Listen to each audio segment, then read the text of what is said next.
You can support this show at patreon.com/ASA podcasting. The wasteland is a post-apocalyptic mess as the sole survivor wanders out about to see the rest.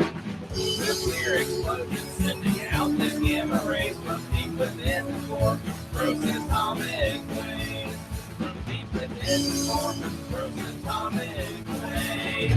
Hello and welcome to the 127th edition of the Fallout Feed. I am Andrew, joined by a few of my favorite Fallout faces. Hi, Jess. Hey, Andrew. What is going on? And Sarah. Hello, Sarah. Hello, hello. And blast from the past, familiar face. Hi, Pat. Hey. How we doing? So glad to have you back. Pat, been a while, buddy. How's it been going?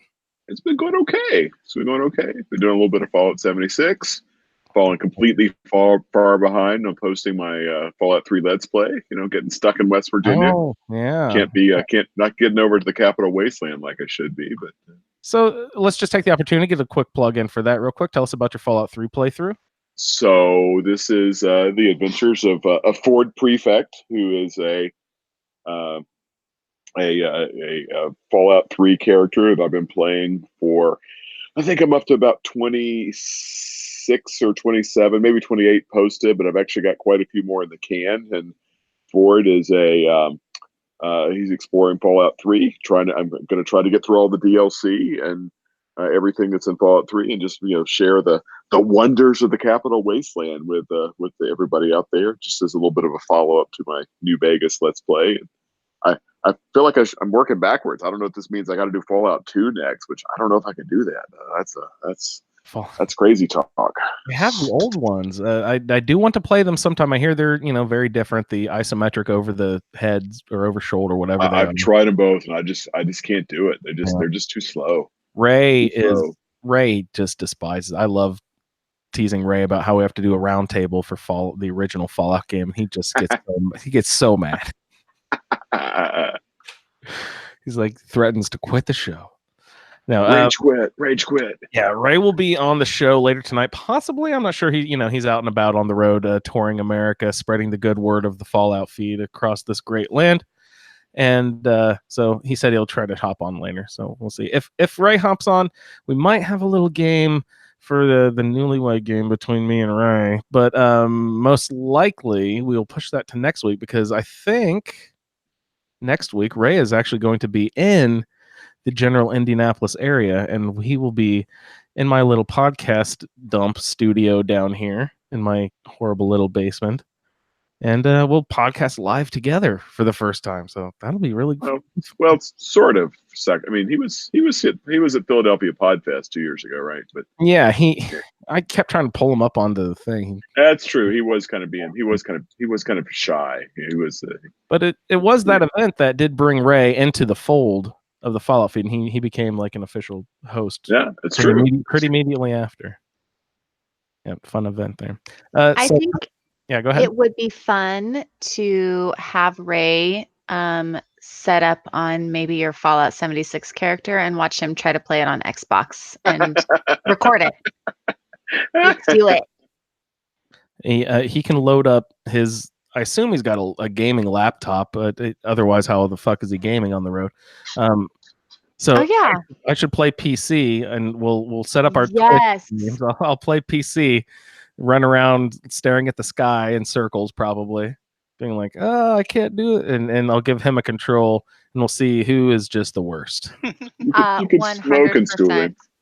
Like, what does the X button do? I don't. There's a keyboard in front of me. What is this garbage? Get it out of me. I know. How do you get like your mouse and like your fingers working at the same time? It's like playing a piano with two hands. I was just about to say that. Did you ever take piano lessons? Because that is the fucking hardest thing ever. As like a kid, no. To get those two hands to have to be able to do different things yet work together at the same time. Oh, that's so tough. Yeah, I taught myself, and I can get one hand going, but I can't get both. Yeah, you can get the left hand going or the right hand going, doing different things, but doing them together. That's where the But you can play guitar. That's using two hands. No, I can totally play piano. I took lessons for a little bit but I'm self-taught. I cannot read sheet music, but I can figure stuff out by tone, by ear. Yeah. You play all the instruments, Andrew, right? You just play everything. There's a few brass ones I don't play. The reed instruments, I'm not good Really? at reed instruments. I don't play clarinet, saxophone, those sort of things. But I play most of the brass. I was in marching band. I can play. I can pass on drums. I'm not great, but I can hold a beat. Yeah. All the string things, I play most of the strings. I've never played harp. I don't know what that's like. But I love that you were in marching band. I was in marching yeah. band. What'd you play? Clarinet. I was Oh, nice. second chair for a little while. Was never good enough to be first chair, but that's Reed fine. instruments, those are awesome. Clarinet is one of my favorites. I always wanted to have. I'm a real big fan of the movie Welcome to the Dollhouse, where they had that rock and roll klezmer band. I always thought the clarinet sounded so fucking good in a rock band setting, and I always wanted to learn how to play clarinet, but I never got around to it. Yeah, oboe or clarinet are great with rock music because it's unexpected, but it sounds really good. Yeah. It sticks out in a really interesting way. So what's awesome. what's some rock with oboe, Jess? I can't think of any. I can't think of any off the top of my head, but I just remember in 5th grade when they were introducing us to all the instruments and the oboe player came out and he was so rocking, and I begged my parents for a year. I learned flute instead. But you had live demonstrations of instruments? yeah. That's Yep. amazing. Fancy. We didn't. We had like that record of, is it Peter and the Wolf? No. Peter and the Wolf. Oh, yeah. yes. The Or oboe. different Yes. instruments. That has to be the first place that anybody in the world is introduced to oboe, right? Yeah. Was it the duck? What was the oboe? I don't know. Wolf? I can't remember. The I oboe feel like the it wolf? was like the hunter or somebody. Yeah, it was one of the main characters. The bassoon was that's the hunter was probably the bassoon. Gosh, Mm. so long since That I've was heard such a good one. I love Peter and the Wolf. What an amazing reference. I have not thought of that in years. That is, yeah. Okay, I have to drop that shit in, right? But yeah, with getting hands to do 2 separate things at once, like the thing about guitar or piano is like your fretting hand, you just know where it goes. You don't even think about it. You know your chord shapes. Same with piano. You know your chord shapes. Like it's not quite the same as really working them independently. And Interesting.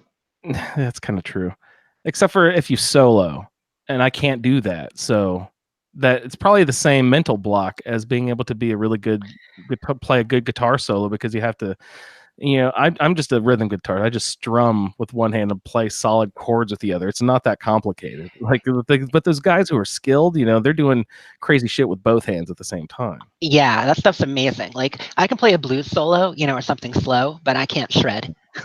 I can play the pentatonic scale. I can play the major, just like the normal scale. That's all I can do. I can't do anything fancy at all. My wife can destroy me. She's a great finger picker and stuff. It's like she's really good. Nice. Ray, sorry, Andrew, how do you wait? Did you just call me Ray? I totally called you Ray. I'm so sorry. No, I'm honored. Well, when you guys have been married long enough, you start to kind of resemble each other. It's just, It's true. You and Ray have been together a long time. Newlyweds, come on. I was going to ask you, you said that you don't read sheet music. You mean like you can't read it on the piano? I cannot sit down in front of a piano and play the music. Okay, but you can read sheet music normally. I cannot sit down with a guitar and play the music in front of me. Right. I could with a chord, with tablature or whatever, probably. With a trumpet, I can. With a baritone, I can. Understood. With a flugelhorn, I can. Wait, what is a flugelhorn? It's like it's a bass trumpet in between the baritone, the marching baritone, and the trumpet.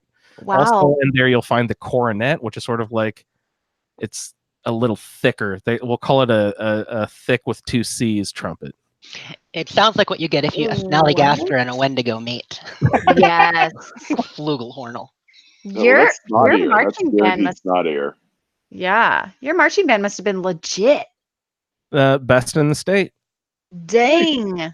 Our high school was really strange in that our football team was the worst in the state and our marching band was the best in the state. So you're actually a cool kid if you were in the marching band. I did both. There were a few of us who would play football and then marching halftime show in our football uniforms. Yeah. I was a mascot in high school. Oh, and so amazing. I had to change really quick into my marching band uniform and then change back out and get back into my mascot uniform, it was a joy. So were you like the fighting mole rats? What was your mascot? We were Panthers, and yes, I had a big panther head and everything. Yeah. Nice. It was Yeah. the most fun ever. It was so much fun. That's crazy. Did you do? Well, you probably weren't doing flips and stuff. That was probably No. Oh no. Did you, No. did you get to like jump off a trampoline and dunk a basketball or anything? No, we weren't that cool. We did some pretty fun choreographed like basketball halftime shows with the cheerleaders, and we got to go on a couple fun trips, but mostly it was just like there was a few of us together. So mostly it was just like messing around or getting into trouble or What sports? fun stuff. What sports were worthy of having the mascot represented? So we had to be at all the JV and varsity football games, Okay. and we had to be at all the JV and varsity basketball games. Okay. Yeah. Man. And it has been so many years that I literally do not remember anything else that we did. I'm sure we did other stuff.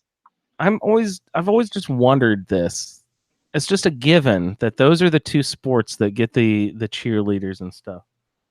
I was a baseball Yeah. player also growing up, and I was just Oh yeah, I've no baseball. never seen a cheerleader at a baseball No. game. Why not? A No. volleyball game. I've never seen a cheerleader at a volleyball game. Why not? Probably because they'd fall asleep. Yeah. Agreed. It is relaxed, but soccer as well. Pat is a huge football fan. Football. I mean, it's not a thing in Europe, I don't think, cheerleaders, but like in the MLS, they haven't included cheerleaders, right? I'm not aware of any MLS team with cheerleaders. They're Mhm. mascots. Almost all of them have mascots. Mhm. Are they like silly NBA style mascots, like with big fuzzies with big heads and stuff? Yeah, exactly. Yeah. Hey, our Indianapolis team might be joining the official MLS. We have a minor league Indiana team, and they're trying to get a bid to be in the big league. Yeah. That's cool. Yeah, they're Fun proposing a times. new stadium and everything downtown. Be big fun. So did you Yeah. march in your football uniform?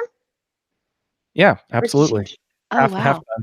I've also did we got to do fun stuff like marching the Indianapolis 500 parade, and Mhm. we got to go to Philadelphia for the Thanksgiving Mhm. parade once. Mhm. No, We wait. did, lots of those. Was this your Westtown school? This was Winchester. My freshman year of high school, I went to Winchester, a public school in Okay. Indiana. Then I did private school after sophomore, Oh, junior, and senior okay. year All outside right. of Philadelphia. And it's so coincidence because the school that I went to is the town that Pat now lives in. This like tiny little How town weird is that? in Yeah. Pennsylvania. This like Yeah. super small town in Pennsylvania. It's right around the corner. Yeah, he like send a picture of it once to me. He's like, "Is this?" Send a picture of the front entry sign. Like, Well, that was what I took the Fallout. We were doing the BOS flag oh picture. yeah. That God, I was just thinking about that the other day, Pat. I was like, we need to get that flag back into circulation. I don't remember. God, I was waving before Sarah's time, Was probably. it Leon? I forget. I forget think who had it. I don't Way remember. before my time. Yeah, we were doing capture the flag where we had a Brotherhood of Steel flag. I think Pat got it in a crate. No, you got it. I think because you got that one. So did Dennis send it to you? Was that where it came from? Denny got it. Yeah, Denny got it in like a loot crate or something, and we decided that we would capture the flag where we each host we would have a secret word, and each host would say that secret word throughout the episode, and the first listener who would reply with the secret word on Twitter, we would send them the Brotherhood of Steel flag, which they would get to deface in a tasteful way. And they could hold on to it and display it for a few weeks, a month in their house. And then we'd play the game again a few episodes later. In order to participate in the game, you have to agree that you will send the flag on to someone else within the continental United States, because it's like $50 to send anything to Europe these days. It sucks. Forget sending something to Australia. That is super cool. Why did we not get to play that while I've been around? What the heck? We did it one step, and then we didn't play it anymore. Yeah. Oh, okay. All right. Well, Follow through, not our strong suit. Kevin Keel is who has it, actually. I just remembered. Oh. Wow. I haven't heard from him in a bit, so Yeah. I'll see if I can contact him. Yeah, and he get that into took the flag and ran. yeah. All right, good stuff. All right, so on the show tonight, I do. If we don't play the Newlywed Game, which we'll probably play that next week. That sounds like a good idea when Ray is over. Tonight we'll play the Damashek game. That's something Pat is familiar with. I'll explain the rules Yeah, more. you'll have to refresh it because it's been a long time. Yeah, I'll explain the rules to that, but it's basically just a list of something, and you have to name those items in a list, taking turns. Very simple. We also have a Fallout Terminal Velocity if we get around to it here. Fallout is a Fireball Freighter.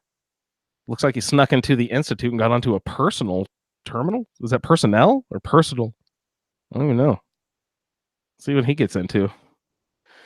We got to talk about this legendary vendor, Jess. Yuppers. And what else you have on the show notes here? Not much on the Iguana Bits blog this week. Yeah. Legendary vendor stuff, which we can talk about. Mhm. Free items and price changes. Oh, Make sure to get your 70s style orange shag carpeting. Yeah, and we also need to bring up the at least for Xbox, they had some other free thing.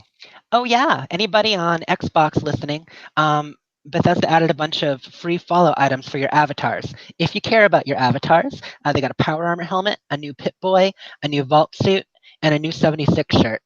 Previously, they just had the 76 shirt, but they added a bunch more. Nice. I downloaded the Vault suit and the Pip-Boy before I even realized what you guys were really talking about. I was like, oh, I gotta grab it. It's free. It's quick. They're gonna remove it. And then I looked, it's like, oh, it's those avatars. I haven't even built one of those yet. I'm lazy. Yeah, a lot of people still have the old ones or use gamer picks. But still, it's good to see them doing free stuff Yeah. to promote. I love Let's see, there are price changes in the store too. That was in the Iguana Bits blog. The item display. Did you see that put off again? So when Oh, again. again. Oh my goodness. so when it was originally due in like February, April or something, right? Back a couple months ago, and they pushed it back a month, and then another month, and the third time now. Yep, third time now. Going to be beginning of April, but they're bringing everything else out, so I'm not too worried. But it makes you wonder what the challenge is.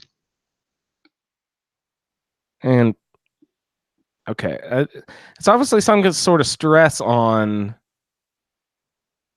the servers they must be concerned about.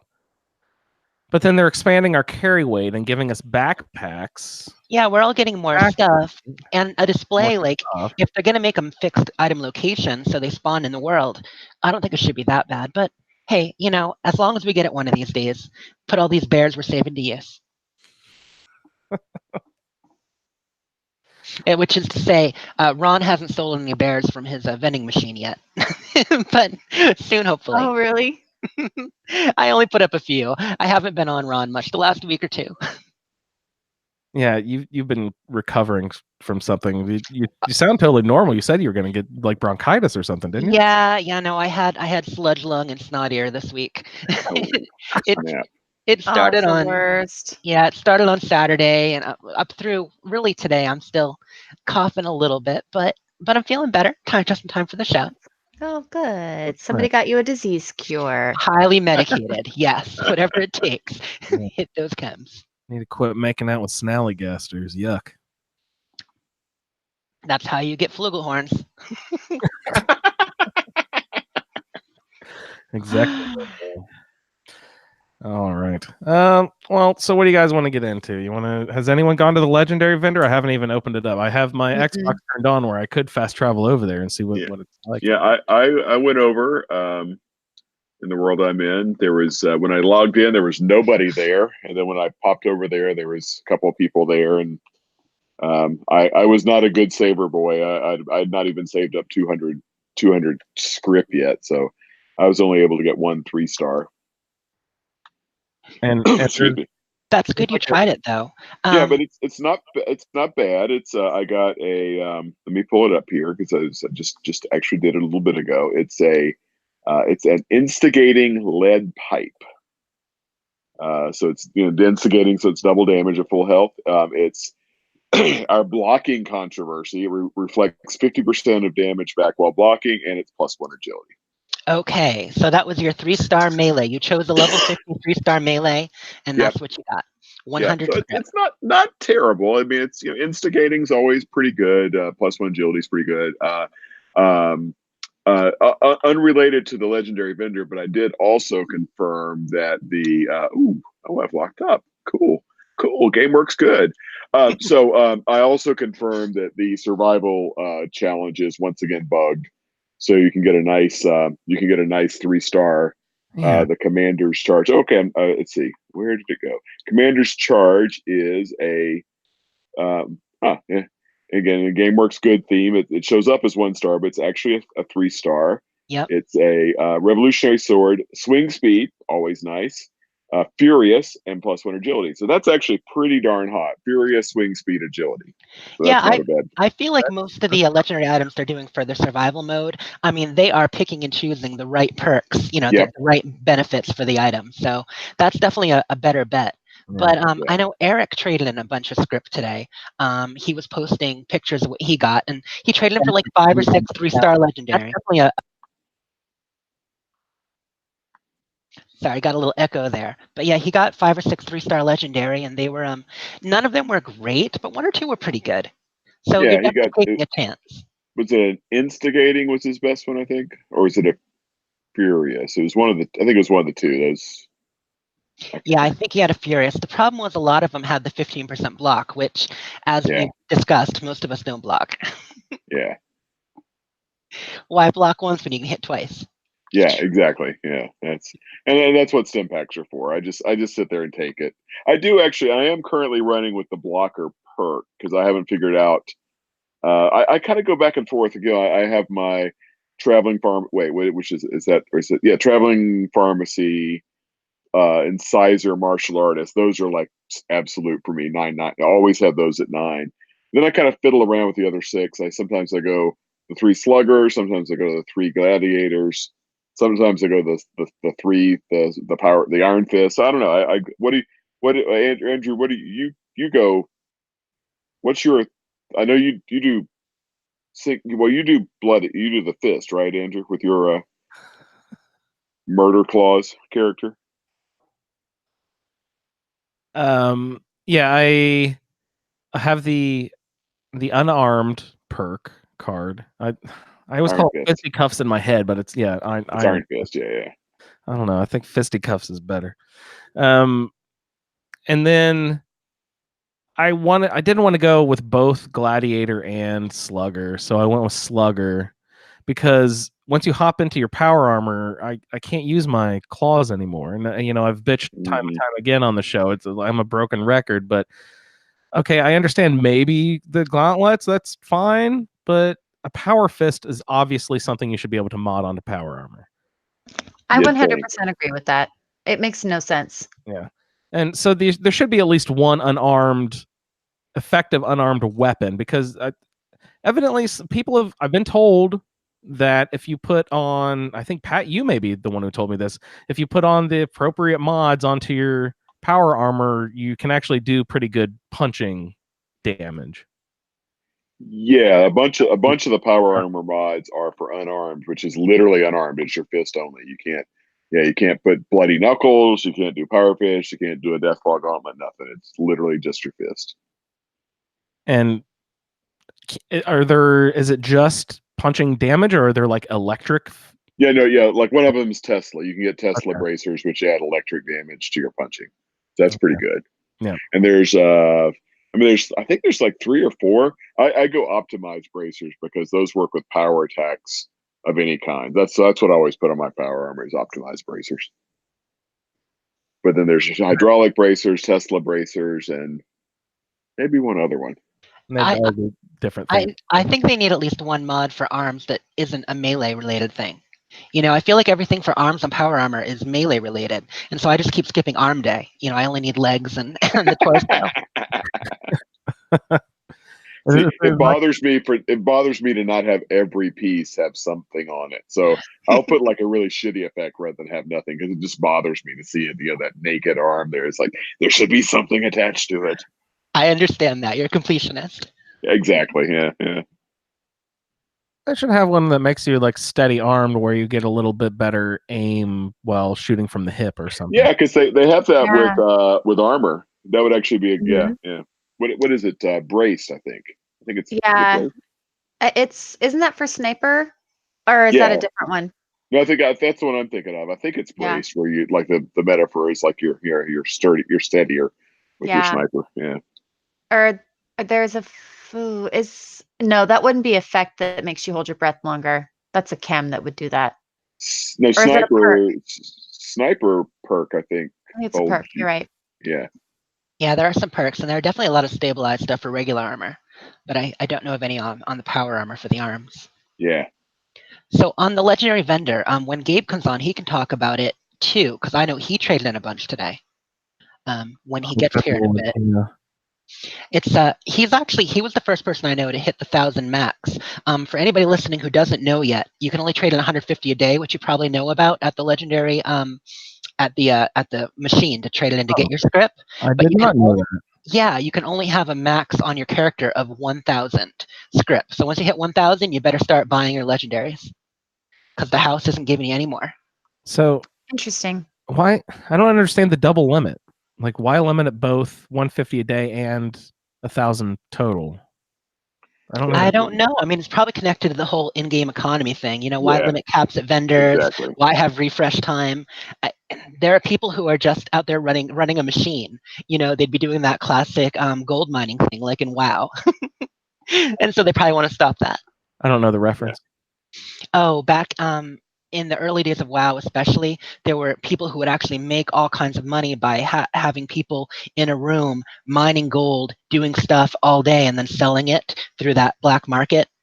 Where people would actually pay real cash for in-game items and gold, and people could actually make some money doing that. It was very exploitative and ruined the economy. What? I think I saw Eric back there. For serious, it's I mean, we're talking Chinese sweatshop kind of things with gold mining operations. It was a big thing in the mid 2000s. That is insane. Yeah, and So it was actually it became a big plot point in a Neil Stevenson novel, Reamd.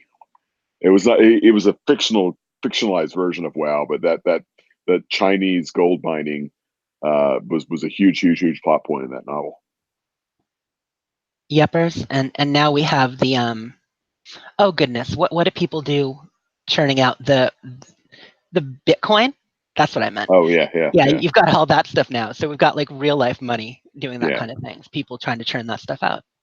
But Okay. yeah, so there are limits on that. How much script have you guys all saved? I've got about 200 on my main character, and none on Ron because I haven't run to the Avenger with him yet. Where do you see that number? Do you have to go to the? You can go to your Pip-Boy and go to stats and go to the new collections tab, which shows Woohoo! your caps, badges, and legendary scripts. I love that new tab. Yeah, very handy. Sweet. I got up to 195, and I just rather than saving, just because I'm an idiot, rather than saving for 5 more, I just went ahead and spent it all just to see what I would get. And all the 2-star and 1-star stuff that I got was exactly as trashy as you would expect it to be. Would it tell you if you've met that threshold, or will it let you just keep on burning your 3 Oh star? no, the machines, they show 150 script in the machine when you're trading them in. Okay. So once that's depleted, you'll know, just like a cap limit. I'm not even sure if I.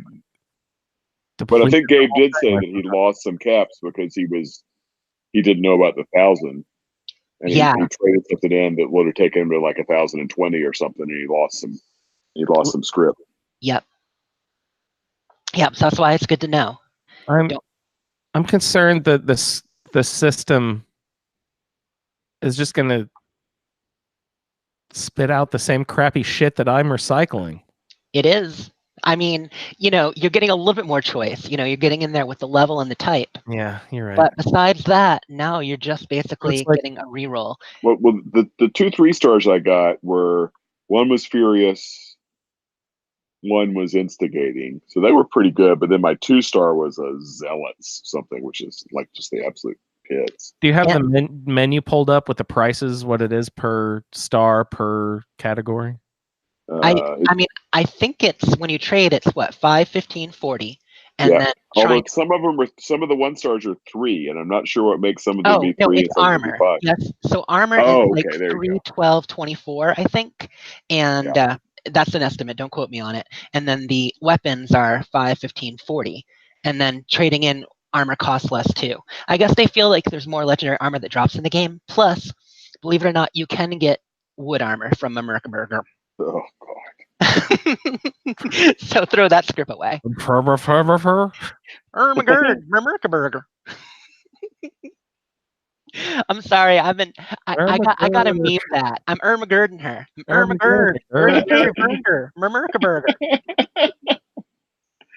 I'm a good out of here. Like the Swedish chef up in here. Yeah. You guys, I don't know what I'm going to do with you guys. Your references fly right past me. You don't know the Swedish Chef? Of course, I know the Swedish Chef. Is that what you were doing just now? Kind of. No, we were I doing the thought you were doing Bullminer something bender. else. I'm a Do you- good to her. Do you remember the Ermagerd meme from like 2 years ago? Ermagerd. Oh, yeah. Gersberm. Okay. I'm so sorry. I'm making you guys explain this to me. I needed to just She stay started quiet. with Ermagerd, and it transformed into the Swedish Chef there right at the end. Mm-hmm. A Burke. I'm impressed. Schmergen. Purveyor murmured. I'm looking at her now. Is there a love connection? She's not my type. Did She's we kind of like a figure out? Bullminer Mama Murphy, with her gypsy outfit. Did we figure out if mole miners, like out in the game, are male and female, or does something about her make her particularly female? She's wearing, or what tells you that she's a female besides that the Iguana Bits blog said she was? Yeah, we had a little discussion about that in the group. Did we? Yep. Was I yep. there? Yeah, I think so. We were kind of Oh. saying, what if maybe they're all female? We don't even know. But honestly, it's Oh, just you're right. It's just You're right. Iguana Bits telling us. Yeah. Oh, okay, that's right. I do remember that conversation. I apologize.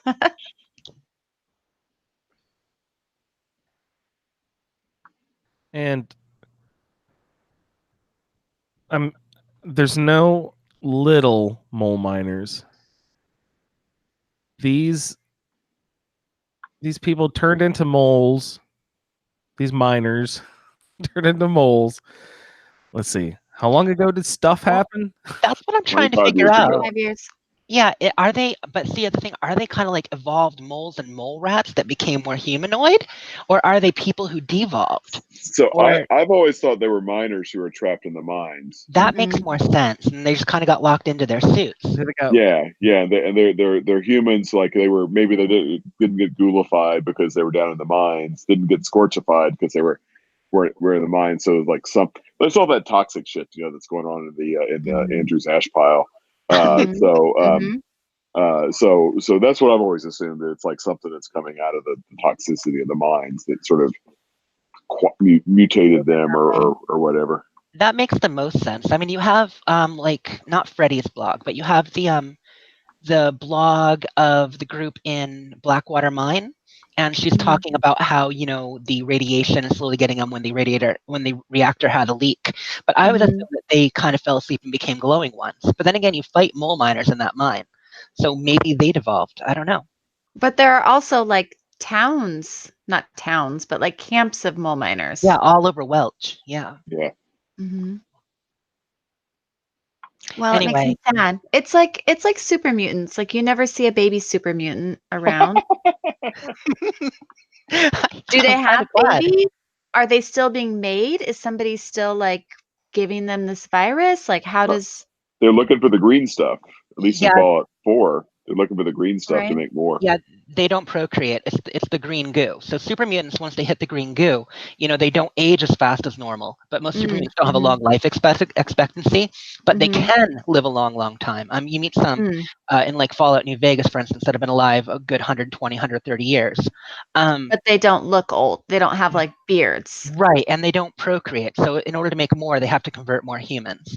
So could they convert a child or teenager? Maybe, but I wonder if forced evolutionary virus also forces them to grow up quicker as part of the evolutionary onset. Don't know. Interesting. Kind of Those are all scary. very poignant, interesting questions that we need to be asking. This is very important. That's one thing I never thought about. But back to the legendary vendor, I do like her hat and scarf. I have yet to visit her. I can't wait to visit her. Yeah, she's really cool looking. Really cool looking. Andrew was saying earlier that he wanted that scarf. Does she yell at you like the other mole miners yell, or does she like sound like the Swedish? No, that's just us. She breathes heavy and mumbles, from what I'm told. I haven't actually been to her yet either. I haven't heard her say anything yet, but I've got the sound kind of cranked down. So, Um, oh, look who's here! that door is boarded up for me, Pat. Oh, Oh wait, it someone just issue. opened. Weird. Did it open or not? Yeah, it just opened. Oh. That was strange. You just walked out of a boarded up door. Ooh. That was weird. Yeah, I've heard some people had to fast travel away and then back for it to be unboarded. Oh, I do love her scarf. Merv. Merv. No, so speaking of changes, by the way, have you guys explored Morgantown Airport? We talked about it a little bit like a week or two ago. I'm so happy they made the changes, but I haven't been in yet. I heard it's a lot bigger. Yeah, and you can go into the you go into the basement, and you can kind of poke around the basement, and one of the exits actually comes up to the formerly locked room behind the vendor, who is now gone. The trading post sign outside still says trading post, but the vendor's gone. And it's interesting. There's an upstairs that's got a scorched in it that I can hear. Yep.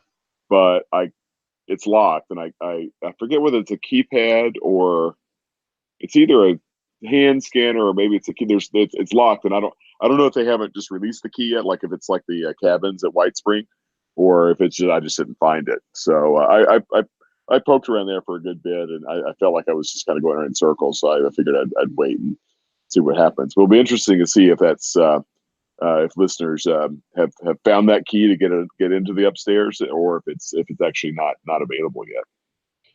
Yeah, I feel like Ray might have talked about seeing a bit more of it. I know that there are a lot more notes now. They added some lore to it. There's more notes to explain it. It's kind of more worthy of being the responders' headquarters.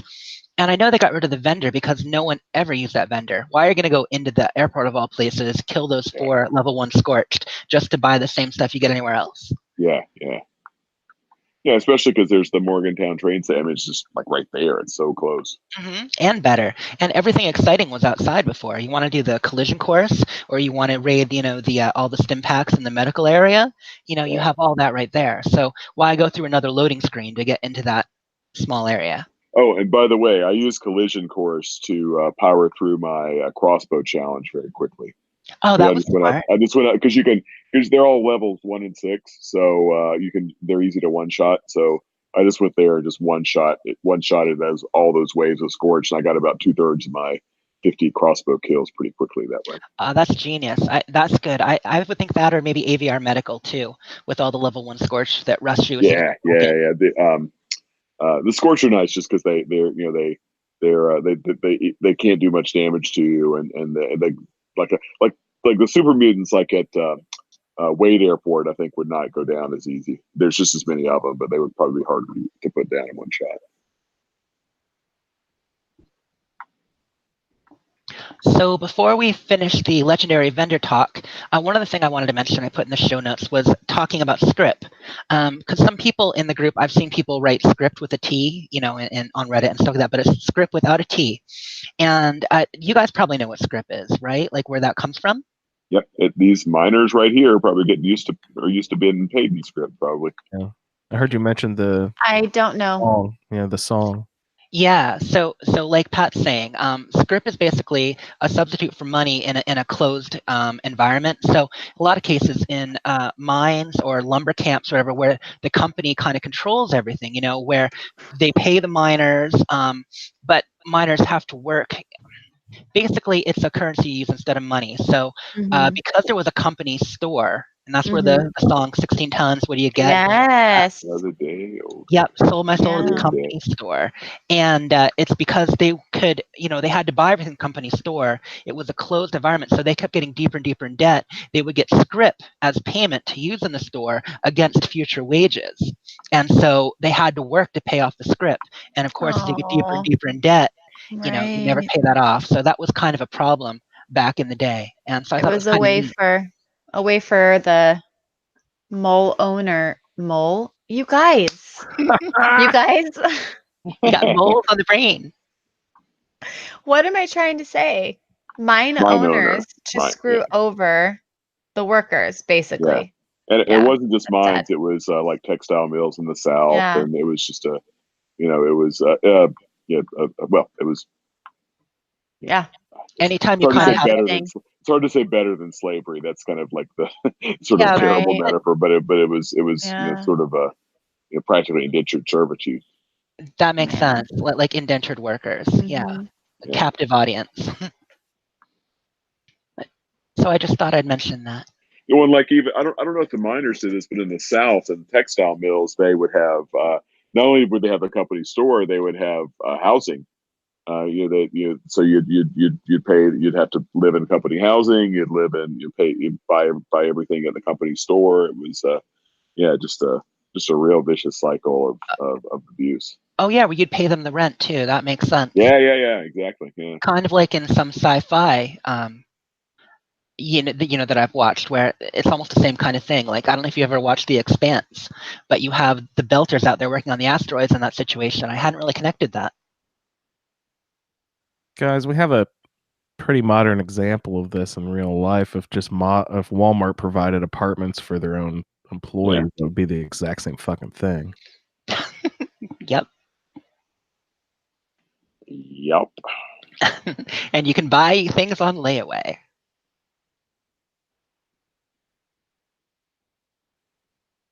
Deeper in debt.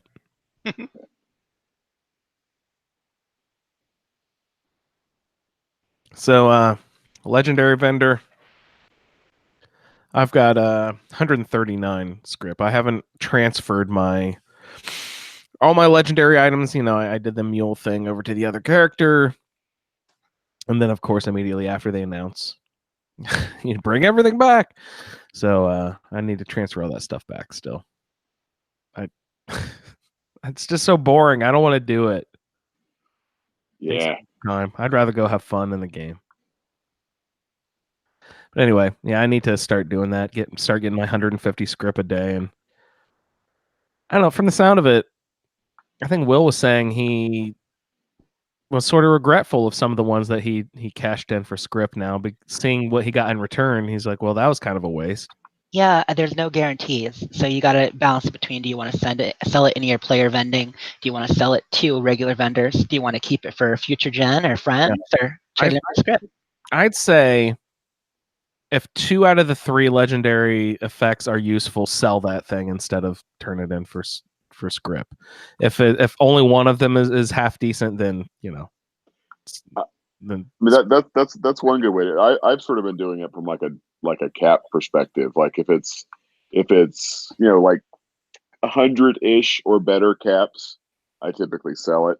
If it's less than that, less than 100-ish, I'll turn it in for the script. Just that's my own personal kind of rough guideline that because I have to grind out my 1,400 caps every day. It's So some of my many of our RDA of friends, caps. I can't do a day without grinding the caps. that's amazing, Pat. So many of our friends are better with caps than, like, say, Andrew and I. I scrap most everything. Andrew just drops it in little bags all over the place. Like, we're leaving caps on the ground. I've never had more than 4,000 caps, and here we are, everybody else getting their 1,400 caps a day. yeah, I've got about 3,500 on me right now, Jeff. I'd say I'm at 4,400. So tomorrow I can buy those freaking calibrated shocks for my XO1. How much are those neon letters, you guys? I kind of want to get those. It's with all the perks, it's about 8,000, 8,500, something like that. Not bad. I thought it was like 20 grand. What's 20 grand? Is that the serums? Serums, yeah, serums are north of 20 unperked. I think you can get them down to 18 something, 17 something with perks. Good Lord. And that's that's the plan, so you can make them Right. and then sell them, correct? Yeah. So Yeah. that's a great money making scheme, I think, if you get marsupial or speed demon, the two. Yeah, that, but those things were duped so much. I think there's still a lot Are they? floating around the economy they because worthless? serums Yeah. do not sell for very much.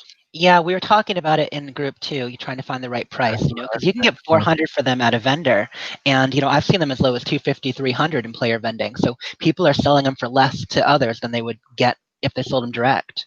I mean, Eric found a freaking jetpack plan for 100. Yep. 100 for a jetpack. I mean, those are 6,600. Whether price. it's generosity or ignorance, I'll take it either way. Yeah, and maybe they're just generous and they don't care. But that's just nuts. But speaking of the neon letters, I need you or Eric to come by when I'm on one of these days soon. I need to finish my Fallout Feed Welcome Center.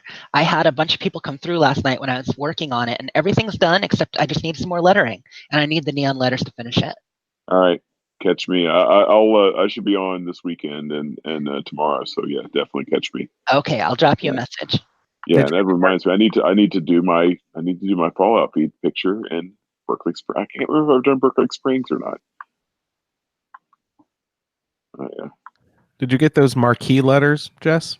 Were you mentioning that? Yeah, I did. I got enough atoms to get them, and Jen was right. I believe it was Jen who said that they were hard to see without side lighting and above lighting, or maybe it was Sarah. But they really don't look good. They're hard to read, and I'm unimpressed with them. That's really too bad. Kind of a waste of my 700 atoms. Yeah. Bummer. That's super bummer. I wish they looked half as good as the Greek letters, because those look so nice. They're just not practical because you can't really spell medieval charts with them. I love that. I was scrolling through the other day. I'm like, no, I can't. No, can't spell that. No. Well, that's kind of useless. No, it's like unless you speak Greek. Yeah. It's good. Oh, the B looks really terrible with the letters. I was playing. I just pulled those up and started playing around. Yeah. Oh, yeah. Boy, these are terrible. If you spell something with them, I mean, you really can't read them direct light. You have to space them out, put lighting all around them to shine on them to show the edges. Yeah, they're just not good. I started using them a bunch of places, and it was a waste of caps. Yeah. Same with the welcome friend sign made out of them. I bought both, but camp stuff. I'm a sucker. Yeah, that I like where you invest your atoms, though, Jeff. Got to try all the camp things. There's this orange shag carpeting though. That's pretty cool. I kind of want it. Go get it. It's free. Yes. Is it still? I don't know if that was a limited don't time know. thing or It not. was last night. I think it had 2 days left last night when I got it. Perfect. I need to log in and get my orange shag carpet. Mm-hmm. I need it. Match that with some green wallpaper. Oh yeah. I splurged on the linoleum. I kind of like the linoleum with the little starburst pattern. Oh yeah, that one's really nice in kitchens and stuff. Yeah. Ever since I missed the mosaic tile floor, Will got that, and a few other people did. And ever since I missed that, I'm like, I will not let flooring go by without buying it. It's practical. As practical as anything in a game is. Yeah.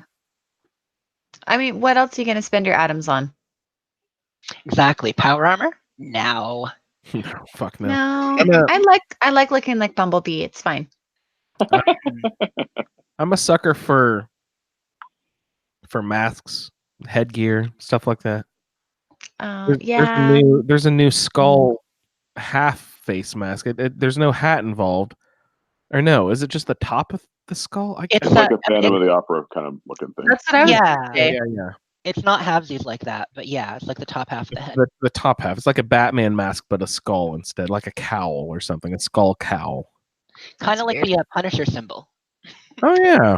Oh, okay. Yeah. That's Yeah. All right. perfect. Yeah. So I kind of have. I'm kind of eyeballing that.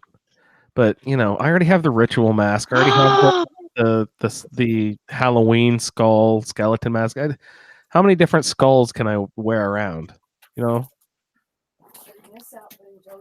Hi, Ray. Hello. Hey. Hey, what's going on? Oh, not too much. Just got back from a nice dinner. Where are you checking in from these days? I am in Florence, Oregon, which is a little spot along the coast in Oregon, about halfway up. Tell me about it. Well, so it's a community that's known for an event that happened in the 70s, where a big gray whale washed up on the shore, and because Did of they some blow it up? and so it's laying there. Everybody's trying to figure out what are we going to do with this dead whale on the beach. And by a quirk of Oregon law, the DOT is responsible for the beach. Yes, I know the story, Ray. And so the DOT is tasked with getting rid of this whale, and so they like to blow stuff up, to clear rock slides and stuff like that. So they say, hey, how about if we just blow this whale into little tiny bits and let the seagulls take it away? So they planted all their charges. Everybody safely, got back away from the beach, and they set off the charges, and the city was covered with little bits and pieces of whale, along with Oh, that sounds pretty bad. along with all the bystanders and everything else. Yeah, it evidently a local high school drama department recently did a reenactment of it. No. How? Oh, they made this big fake whale, and they made it puff with air so that it little bits and pieces of stuff flew all over, and they sprayed red paint all over Oh and my gosh. had a good time. But No yeah, so whales were harmed. that's what Florence, Oregon is renowned for. That's And I we love got here just in time. They're celebrating Roadie Days. Ooh, is Metallica in town? Yeah, not those kind of roadies. So that's what they call their favorite local plant, which is the rhododendron. Oh, some And rhododendron. so yeah, so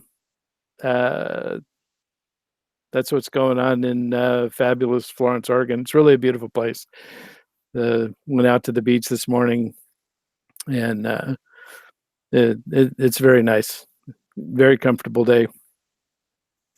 So That's so and nice. I ticked off one of my dining checks today. I had halibut.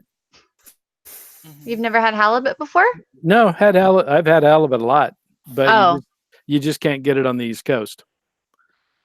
And so it was one of the things I had on my list of things I needed to do while I was on the West. Oh, What- nice. Let's go down that list, Ray. So one of the other things I got before I left the Bay Area, I got some cioppino. Sarah, what's Cioppino? I have no idea. It's a seafood stew, right?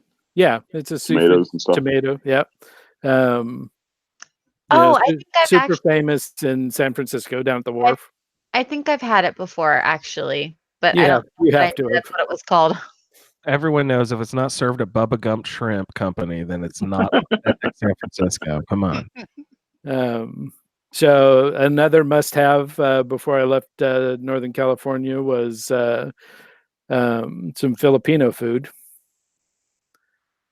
So I got my Filipino food It was good. and took Sarah with me. Yeah. Oh, awesome! Is California known for its Filipino population? The Bay Area has The a, Bay has a Area, good- definitely. Yeah. Nice. Tell me about Filipino food. I don't think I know anything about it. So we had lumpia, which is Mhm. kind of a cigarillo-sized egg roll, but it's just filled with heavily seasoned chicken or pork or whatever. We got the chicken one. And Ray ordered it, but my son ate all of it. Which Food. I mean, I wouldn't have been able to eat it, so I was glad he did because it came in a big pile. So Yeah. A big pile. I had, Piles, good eating. I love food served in piles. Actually, a pile of grapes. I could go for. Always. Mashed potatoes. That's a good pile right there. Actually. Yeah. Yeah. So they make garlic rice, which is like a steamed white rice Mhm. with just copious amounts of garlic in it. So It's good. and they I serve was- it with a fried egg on top. I was Oh, picturing and more it's so seafood for good. some reason. And so for meat, I had the adobo chicken, which is just this dark brown, spice sauce with, just this vinegary note to it that was just delicious. So loved the adobo. But yeah, so there was something else I was trying to remember on the way back from dinner tonight, and I couldn't remember what it was. But You're gonna forget it, and you're not gonna get it. And when you get home, you're gonna be like, "Damn it!" yeah, so I did have it wasn't on the list, but I had a elk burger. Elk burger. Yeah. Very nice. So What does elk taste like? It tastes a lot like beef. It might have been a hamburger. I don't know. They just charged you extra? No, the food here is really inexpensive. I So always hear of like caribou and elk and stuff. Has anyone eaten moose? Do they serve moose? Does it not taste good or something? I've had moose jerky, but no, we don't really eat moose up in Maine much. You can hunt moose. People do it, and I have had Oh, moose can you? jerky. Yep. That was my question. Are they protected? But I guess not. It's very limited. It's a short season, limited on how much you can get. Mhm. Not like deer. Mhm. Yeah, they're not like whitetail around here in Indiana, but I think moose are fairly plentiful. I've definitely seen them driving around in Maine, like just walking alongside of the road and stuff. They're around. Aren't they mean? Not really. I mean, you don't want to get too close to them in Yeah, case they decide to charge. But They're not mean, but they're territorial as fuck. So exactly, you can get in the car and look at them if they're across the way, like 100 feet or so. But you don't want to get much closer, and you definitely don't want to hit a moose because that will hurt your car pretty bad. And Yeah, the if you moose hit it, sometimes. yeah, if you hit a deer, same. no, you don't understand what a moose is until you see it. I have this picture of what a moose is in my head, and then you see a moose, and you're like, "Oh fuck, that thing is 4 times bigger." Yeah, literally Rocky and Bullwinkle. That's that's what I have They for look like moose knowledge. gigantic monsters. Mooses are so big. It's like when you Really? see those kind of Clydesdale draft horses, Yes. like the really big horses at the fair, Yeah. and they're so much bigger than a Uh-huh. regular horse. It's Mhm. kind of like that, but a little bit thicker. Scary. Mhm. But cool. We Jess, do you know the Kittering Trading Post by chance? Oh yeah, for sure. That was we used to stop there every way on our way to Bar Harbor every summer. Yeah, Kittery is right on the border of Maine. 039. Yeah, I love the Trading Post. Such a fun stop. As a little kid, that was one of the best places to go. Did Dad- y'all get souvenirs and stuff like that. Did you all drive Route 1 over to Bar Harbor, the scenic route, or? Knowing my father, probably. I never did any of the driving, so I probably didn't pay attention to the road numbers and stuff. You know, I was a kid at the time. But one of my favorite purchases at the Kittery Trading Post was a baseball cap that had a giant moose nose for the bill and big antlers that came out of the side. Made especially for tourists like you. Yeah, it was a tourist treat. I love that thing. That's awesome. Yeah, I wore the hell out of that hat. That's great. God So bless. tomorrow we start our trek back east. So the vacation is slowly coming to an end. Are you sad about that? Are you ready to be back home? No, I'm kind of bummed. Actually, we were talking about throwing an extra couple of days on it after we leave Nashville, Tennessee. So I was Come going to to Philly. say, go ahead, Pat. No, just tell Ray you should come to Philly. No, I was going to say, it looks like we're going to head south after Indiana. That you're not going to hit like the East Coast too? no, because we need. I've got two nieces that live in Nashville, and so we need to get hooked up with them, and they're busy professionals, and so I'm seizing the window that I have to get to see both of them at the same time. But you're retired, Ray. You can just add more time to the end of your trip and then go to the. Well, East that's what we're Okay. that's what we're Yeah. talking about. We're like we don't really actually have to stop there. We can keep going. Yeah. Yeah. You can go see Pat Yeah. and then go see Jess, and then you've hit up, Go to the You Mothman know, Museum just as well. get a list of everybody in the Facebook group. Yeah, just start looking at all the miscellaneous stuff in your Quest log and pick something out. Mhm. Yeah. Walk Perfect. over there, see if you can find a cave or an abandoned building and check out, see what's inside. All right. Don't tell him that, guys. Ray killed everything before asking him. You're gonna get him arrested, and we're not gonna have Ray anymore. You can't tell Ray to do stuff like that. So If I've had a little bit of time to travel, I'd go up to Canada, Ray. You been to Canada? I've been all across Canada. Have you? Oh, I Yeah. want to go. Yeah, I'd do that. I took a train one time from Vancouver to Montreal. Good and then Lord, that's a trip. Wait, is Holy that- cow. So my poor, sad American brain does not understand Canadian geography. So that's So- one end to the other. Okay, that was my question. Perfect. That's a long train ride. Yeah. And then also I've been up to Winnipeg and Calgary and up in that area too. Where's that? That's kind of in the middle, up, Yep. but north. That's their version of the flyover states. Yeah, I was going to say that's Canadian flyover zone. And you insulting elitist coast bastards. Hey, Oh, hey now. Up Hey. by Regina.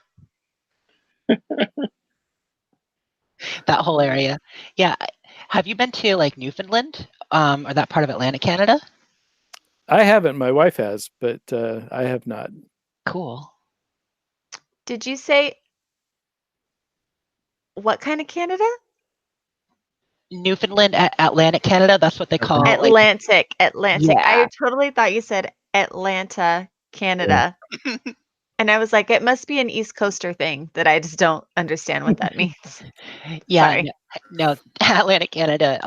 I've never been to Quebec City, which is a surprise because this is kind of near Maine, and I just hear it's so cool. That's why there's so much of Canada. I'd It like is. to see. Yeah, it is very cool. It's Yeah. like the most like European old world kind of city that I know about in North America. It's because it has a very kind of continental feel.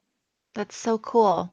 I would love to go check it out. I feel like, where to go. yeah, And get it's yourself- close-ish, Get yourself a nice Montreal meat sandwich. Montreal, I've been to many times. Good What's food, good clubs. What's in a Montreal meat sandwich? I don't know. That's just something I've heard Canadians say. I want to really Oh. try. I want to get up there. I like.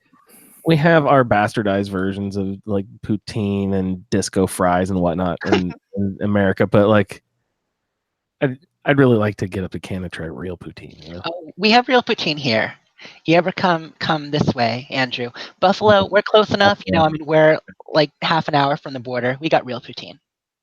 Yeah, I had an uncle, Jess, who lived, I don't know, Rochester, Buffalo area somewhere. A Penfield. Have you ever heard of Penfield, New York? Ah, it sounds familiar, but since I'm not local, you know, Yeah, since I I'm think, from yeah, Maine, just live here now. But yeah, I think it's pretty small anyway. But I was a little kid when he lived there. So, but I think we would go to Lake Ontario or something. Does Mhm. that make sense? Yeah, Lake Ontario's right there. Rochester's right on the lake, pretty much. Yeah. Okay. Yep, yeah. So Penfield's basically Rochester. Looks like I'd never heard of it, but because we spent a lot of time in Rochester. Nice. Yeah, Yeah, it'd be Yeah. good. And I've been to Montreal a couple of times, and every time it's been colder than any of the winter times I was in Anchorage. That place is freaking cold and windy. Yeah, it is. All the way that whole area, Montreal to Maine to Quebec City, so much colder. Like a lot of Canada, like Toronto is actually warmer than a lot of the Great Lakes cities, like probably Indianapolis and stuff like that. But Montreal, the wind goes right through it. One of my favorite things about Maine, Jess, um, the road signs were displayed in both kilometers and miles. Yeah, they have that in some places. And I mean, because French is, you know, in Canada has all of those laws about bilingual, but Maine, up until probably like 20 years ago, had a significant French-speaking population. You know, because we're still very French in Maine. The Quebecois and Maine. Well, Maine's kind of people sometimes call it the 13th province. You know, because we're so connected to Canada. We're surrounded by Canada on three sides. Yeah, I'm glad you brought that up because my wife and I went on vacation there at Old Orchard Beach, Maine, and that's actually where I proposed to her and stuff. But when we were having breakfast one morning, we heard like a nice French couple right across the way speaking and having their breakfast and everything. Yep. And they're like, I don't know, they're perfectly fine. I saw nothing wrong with them.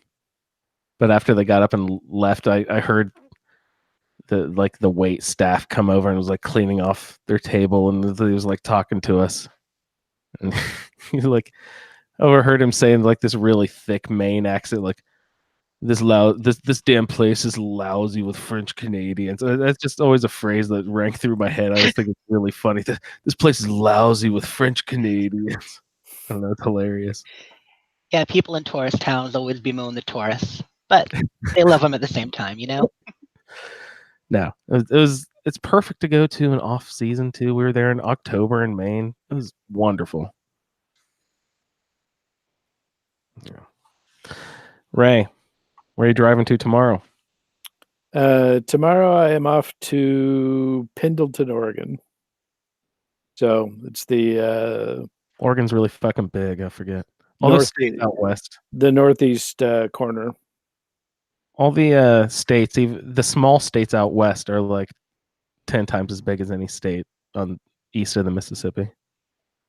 I think It's of Oregon weird. as a small state, but it's gigantic, right? It's weird when people on the East Coast talk about like driving from New York to Philadelphia because it's not that big of a like the mileage isn't that big, right? And it seems like every time you guys talk about it, to me, because it's going to take me like 3 hours to get to the next state over, and that's like pretty that's like a small amount of time for California. It's so massive that when people on the East Coast are like, "Oh yeah, I'm just gonna drive down to Philly for the day and then drive back up to New York," I'm like, "That's so far." When really it's not. It's like, It's like a 2-hour drive, right? yeah, Yep. it's so Yeah, weird it's because about you drive through depending like on what part of the city and everything. Yeah. yeah, you drive through like 8 states in Yeah. like, 30 minutes or whatever. Well, not quite, but yeah, NYC to Jersey City to Philly. That's 2.5 hours probably. Yeah, it's just crazy to me. And when we went to Virginia, it's like you could be, in another state in like 15 minutes. It's just it's weird. So just like in the same way that you're like, "Oh my gosh, Oregon's so big, I don't get it." It's like blows my mind that you guys can go through so many different states in such a short time. I don't know. From my house in Northeast Atlanta, I can be in 3 different states within an hour. That's just crazy to me. My favorite thing about the East Coast and the absolute worst part of the East Coast both is the Interstate 95, because it hits every fucking major metropolitan city that you can think of, basically, in the United States. It's weird. If you name our like top 10 cities besides Los Angeles and Chicago, Yeah. they're all on that fucking road. Really? Yeah, it's insane. Is It's that like the one named after Peyton Manning? no, I think that one's in Indianapolis. Oh, okay. All right. Just thought The I'd ask. no, but no, it's just crazy. It's like, Boston is on there, New York City, and Philadelphia, Baltimore, Washington D.C. Yeah, like, Charlotte, everything all the way down.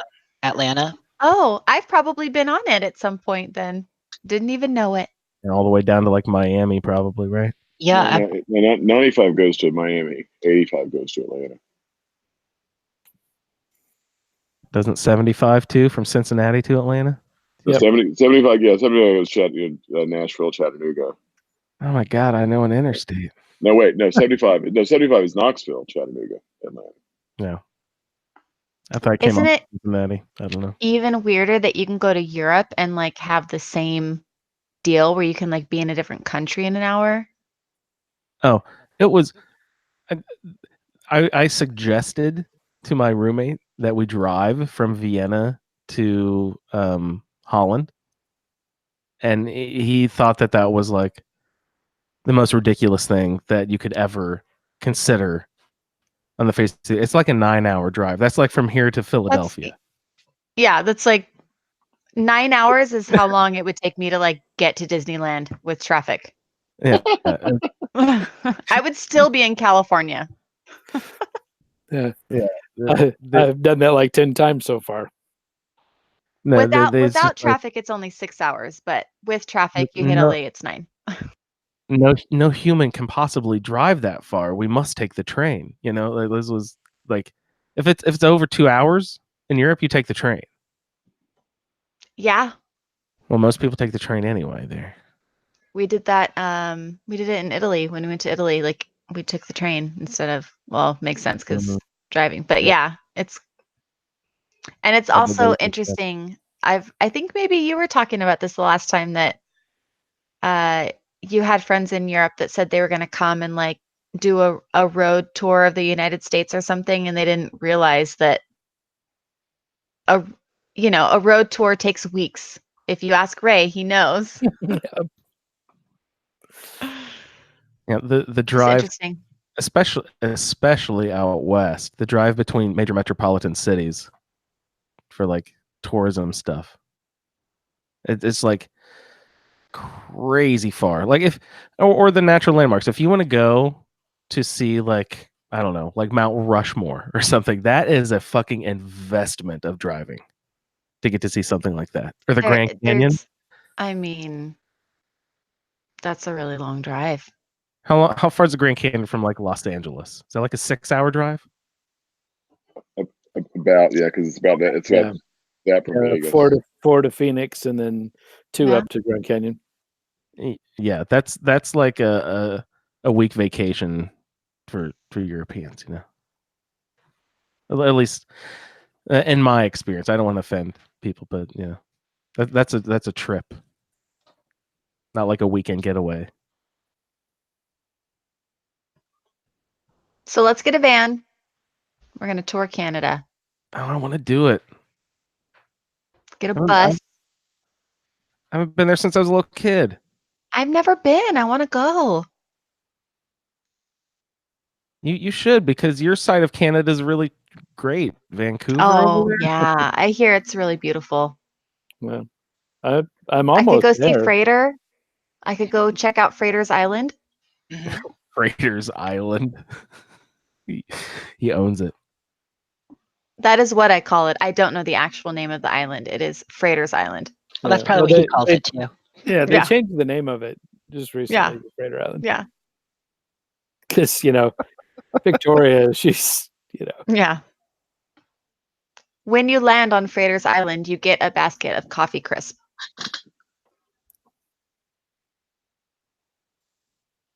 I could go for that. We'll get those at World Market. They're pretty tasty. Our Canadian imports. so I did get signed on to 76 today. I was a little disappointed in the Pale Rider power armor. I didn't know you would care about stuff like that anyway. Well, I mean, my character is kind of apocalyptic, so I was hoping there'd be something cool, but I didn't really He's go so for it. different now that he's retired. I bet he would let a follower live.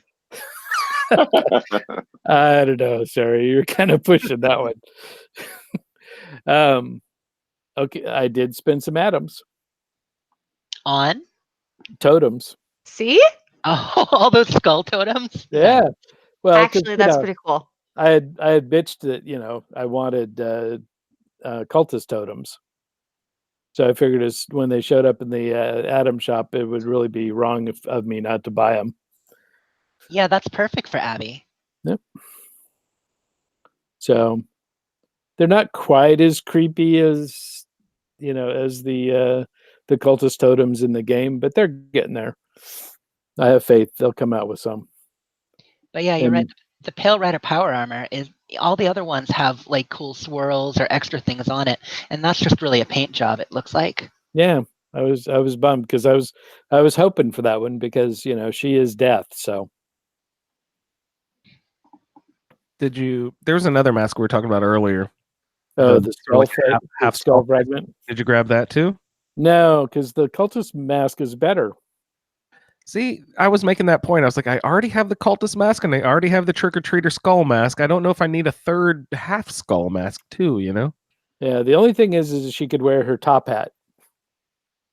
I was gonna say, it's the top half of the face. Could I wear this might be cool. Could I wear the Mr. Claus beard with that mask? Because that might look neat. I'm think- guessing no. I'm thinking the claws is the mask slot. But can you wear a hat?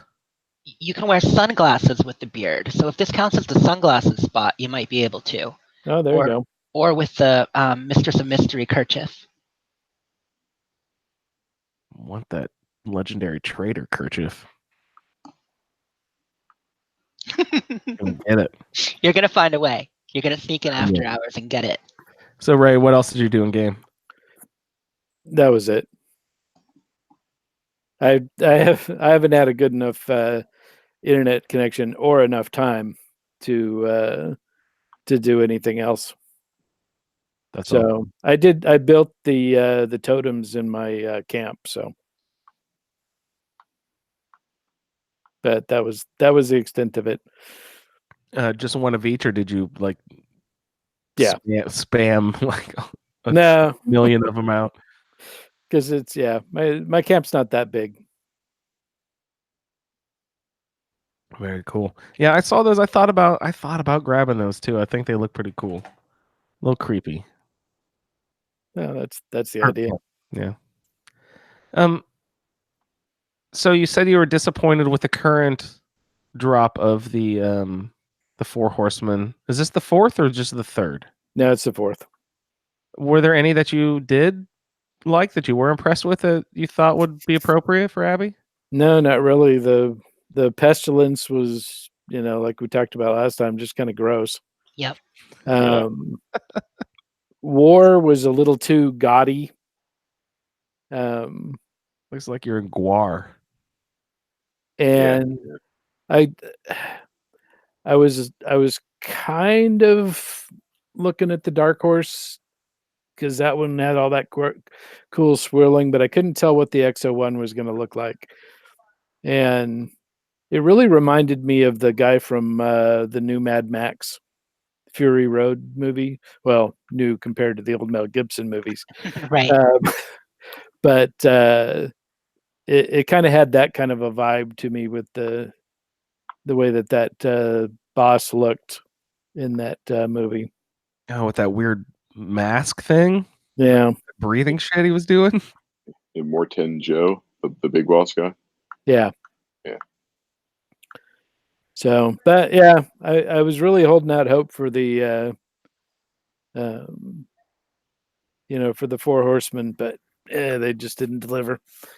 So I'll just stick with the prototype paint job for now for my XO1. So the only time I ever wear out power armor is when I'm doing a run in the nuke zone. Yeah, I was just gonna say, I doubt you wear it often. So No, yeah, nuke zone run. strictly nuke zone. And I sometimes just rock the hazmat suit even in nuke zones. Do you ever do that? Nah, well, maybe after I have to shed empath. It's the fucking worst, isn't it? Oh god. Yeah, I've got like 13 mutations, and it's about time that I just shuck the bad ones and just keep the good ones. Yep. Yeah. I also wouldn't mind getting rid of the carnivore because I'm tired of having lots of vegetables that just don't do anything when I cook and eat and stuff. Now, carnivore's a must-have for me. It makes Yeah. those ghouls last longer. How many mutations are you sitting on, Andrew? I have all of them, and Oh, I'd like to get rid of empath and there's something else. What is the other one that sucks? herd mentality. Yeah, herd mentality is bad. I kind of like that because I'm almost always on a team. But when you're not on a team, it really is terrible. You're right. Yeah, I've got. I just pulled mine up. I've got 8. So it seems I'm pretty happy with this little collection. You've been pretty careful then. What? Tell us a little bit about your character and play style in 76, and if it's any different. Because last time we really heard from you a bunch was Fallout 4. So have you changed any since Fallout 4? What are your main differences between 76 and 4? Well, I mean, one of the things is what you were actually talking about maybe over the last couple of shows about like not starting new characters, because I have another character, but I've hardly played her at all. So I've been playing my main same character almost exclusively, just because I there's just stuff I don't want to repeat, and like when you get to this, like you were talking about on the show, Andrew, like when you get to 100 plus levels or whatever, you've got all the toys you can do all the things, all the plans, you've got the resources to do stuff. And I guess the way they're kind of adding all these like little small things, small events, smallish dungeons like the Bro and everything else. I don't feel like, it feels like, okay, that's more of that's a little thing to tick the box for my main character. Um, so for this character, I'm not really doing an RP. I'm just kind of derping around in the game, not doing any kind of active RP. I've changed gender for this character, I think 4 times now, or maybe it's 6, I forget. Just because I just, it's mostly actually just, it's literally like kind of an outfit. I basically think of gender as an outfit, and like if I want to wear the poodle skirt, I'll switch character to female. If I want to wear the the festive suit because I think it looks better on a male model, the character model, than a female, I'll switch over to male or whatever. And I just just kind of fart around with all that stuff. And I respec from sniper to melee. And you have all 3 like melee styles. You have the unarmed, you have the one-handed, and the two-handed. Yeah, well, so I mostly do two-handed because I've got a Grognax instigating that's kind of my main weapon, which it's only a 1 star, but it's really it'll take down a lot of stuff in 1 hit. And I don't have a particularly tuned build. I'm not doing bloodied or anything, just like like tricky stuff. I just go in there and start flailing away with my Grognak axe. But so I do Alex's level 1 of each. One slugger, one expert slugger, one master slugger, because of the whole. You only get plus 5% for the second level, and that's what I was talking about earlier. With the I leave blocker on, which I kind of don't care, because it's kind of the same thing we're talking about blocking supermutants. It's like, okay, fine, you take some more damage, you take some more stem packs, it doesn't really matter. But I haven't figured out a good set of perks to replace that 3 that I'm using for blocker right now. Tell me how blocker works. Is it exactly like how it was in? You just you don't have to. It's different. It's different from the blocking command, because you just take less damage, so it's like always on. It says take blocker 3, take 45% less damage from your opponent's melee attacks. Specifically for melee. Okay. Yeah, but it's pretty good though. Like with this character, I'm just like wailing in, and like I just go to the White Spring, and I just like stand there and whack at ghouls until they all die. And maybe maybe I have to do a stem pack, maybe I don't, just depending on how many get through. And then this is a real kind of toolboxy character. I've got no stat lower than a 5. Strength is the only one I've got maxed out at 15. As far as you know, have you discovered most of the locations and done most of the quests and done most of the events and everything? Most of, definitely not 100% of, but I've done most. If I pull up my map, I can see most of the stuff. But I still find stuff I haven't found before. And I don't. I know there's people who are like super dedicated about doing the nuke zones, or super dedicated about doing scorched earth. I just kind of do a little bit of everything, very toolboxy, and I have a good time with it. Tell me about your Xbox achievement list. It is everything except good grief for this game. I don't know what that is. That's the kill other players 20 times. Can you kill the same person 20 times? I don't know. That's a good question. I think you can, because I think Eric was saying he has done it with somebody where you can just let yourself be killed 20 times. Kill each other 20 times? Yeah. That'd be pretty fun. It's kind of like what everybody was doing with the reviving in water, reviving each other in water thing. Yeah. Jess, what'd you say there? Oh, I said I'll volunteer as tribute for that sometime if needed. Yeah, I need to do that too. Yeah, we definitely got to get that done. Also, we need to hop onto survival mode, 4 people, and join a team together. That's a Adams thing this week. Yeah, Pat, you're on so much on Fallout 76. I hadn't even remembered that you hadn't been on the show any of the 76 season this time, because you've led a bunch of streams with us, and like you're saying, you've been doing a little bit of everything. Like you're usually one of the first to try the new things as they come out in the group. Yeah, just when I'm around, like I was what was it? What was new last? Oh, the backpacks. I couldn't do backpacks for almost a week just because I was out of town for work, but. Yeah, I'm 1 merit badge away from getting my backpack, so I gotta do that. I think I'm gonna find some terminals to hack. So that I think will be the easiest one for me. Perfect transition. Jess, tell me about your backpack. Backpacks. Well, I don't have a backpack yet. I'm still tadpole. I'm still doing challenges.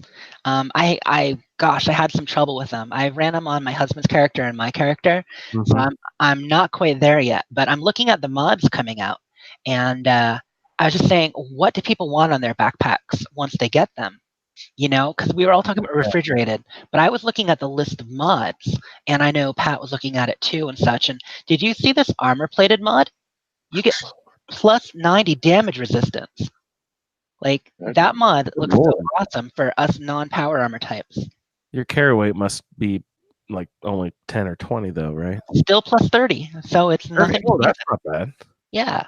What is the max carry weight you can get from a backpack? Is it 60 or does it go all the way to like 90 or something? Is there a special like extra super lightweight backpack or something? Super deep pockets. High capacity adds 120. Yep. 20, that's crazy. And the backpack you get first, the backpack you get when you complete the tadpole challenge is just a level 20 backpack. So you can go and you can actually create a higher level one to get your plus 60 right off the bat. So get that plus high capacity, and I think that'd be 180. Wow. Can you wear it in power armor? No.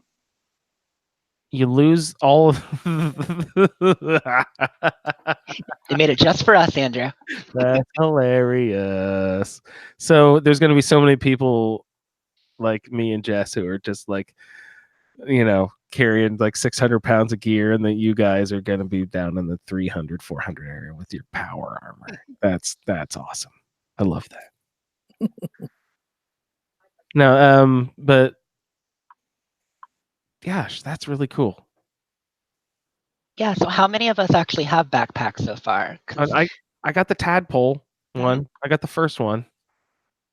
I haven't even started to look at the possum stuff yet, though. I think Eric has done. Eric has gotten it. I think. I don't remember about Gabe already. Wow. Yeah. He's got a back. He has a backpack. I don't know if he's done possum yet. Oh, okay. You don't know if he has the possum. Jen and Will have their regular tadpole backpack. Tadpoles is the winner. But yeah, I don't know if anyone's done all the possum stuff yet. For some reason, I thought Jen and Will were. Maybe not. I could be mistaken. But I'm really interested in, like, okay, we're sort of jumping into it here. Let's describe what is actually happening. Is there a quest involved here to find this? What we have to there was a note or something, right? We got in the atomic shop and you hang up this poster and then you read the poster, right? Talking Pioneer Scouts? Pioneer Scouts. Yeah, you see a poster that they're recruiting, and so that leads you up to their main camp there. Is it Camp Lewis, the one up by the dam? I think it's Camp Lewis. Yes. So you meet the one of the scoutmasters, Treadwell or Treddy, I don't quite remember, and gives you a couple things to complete. So we talked about it last week, how all they all show up, all the things you have to do in the World Challenge section. Yes. And it's a whole list of things. So it's definitely an ongoing kind of thing that you could either achieve passively or work towards, and earn those badges, become a full tadpole, and then a full possum, and trade them in. The insects. There's a couple of things you need to do before you can even start doing the badge achievements, right? You have to prove yourself worthy. You clean up the toxic goo. Yep. Which is not in the middle of the lake, even though it looks it when you first get there. I walked all through the lake looking for it, and then realized it was actually on the edge of Clarksburg on the other side. Do they give us like a circle to work within? Yeah, there are indicators on the map if you're paying attention. Mm-hmm. Yeah, I don't pay attention. That's the thing. I need those map markers. I figured it out when I got there, but I just saw they were across the way on the lake from the kitty corner cabins, where you get that one. And so I walked all through the lake, soaking up the rads, looking for it. And then I realized they were on the other side. But yeah, you have that one, and then you have the insect challenge, which is the one that really burned my buttons because I'm sorry, but the all the stuff you have to get stuff from a stingwing, bloatfly, blood bug, rad roach, and what's the last one? A tick. Okay, so obviously I had to do it a couple times because I remember them all.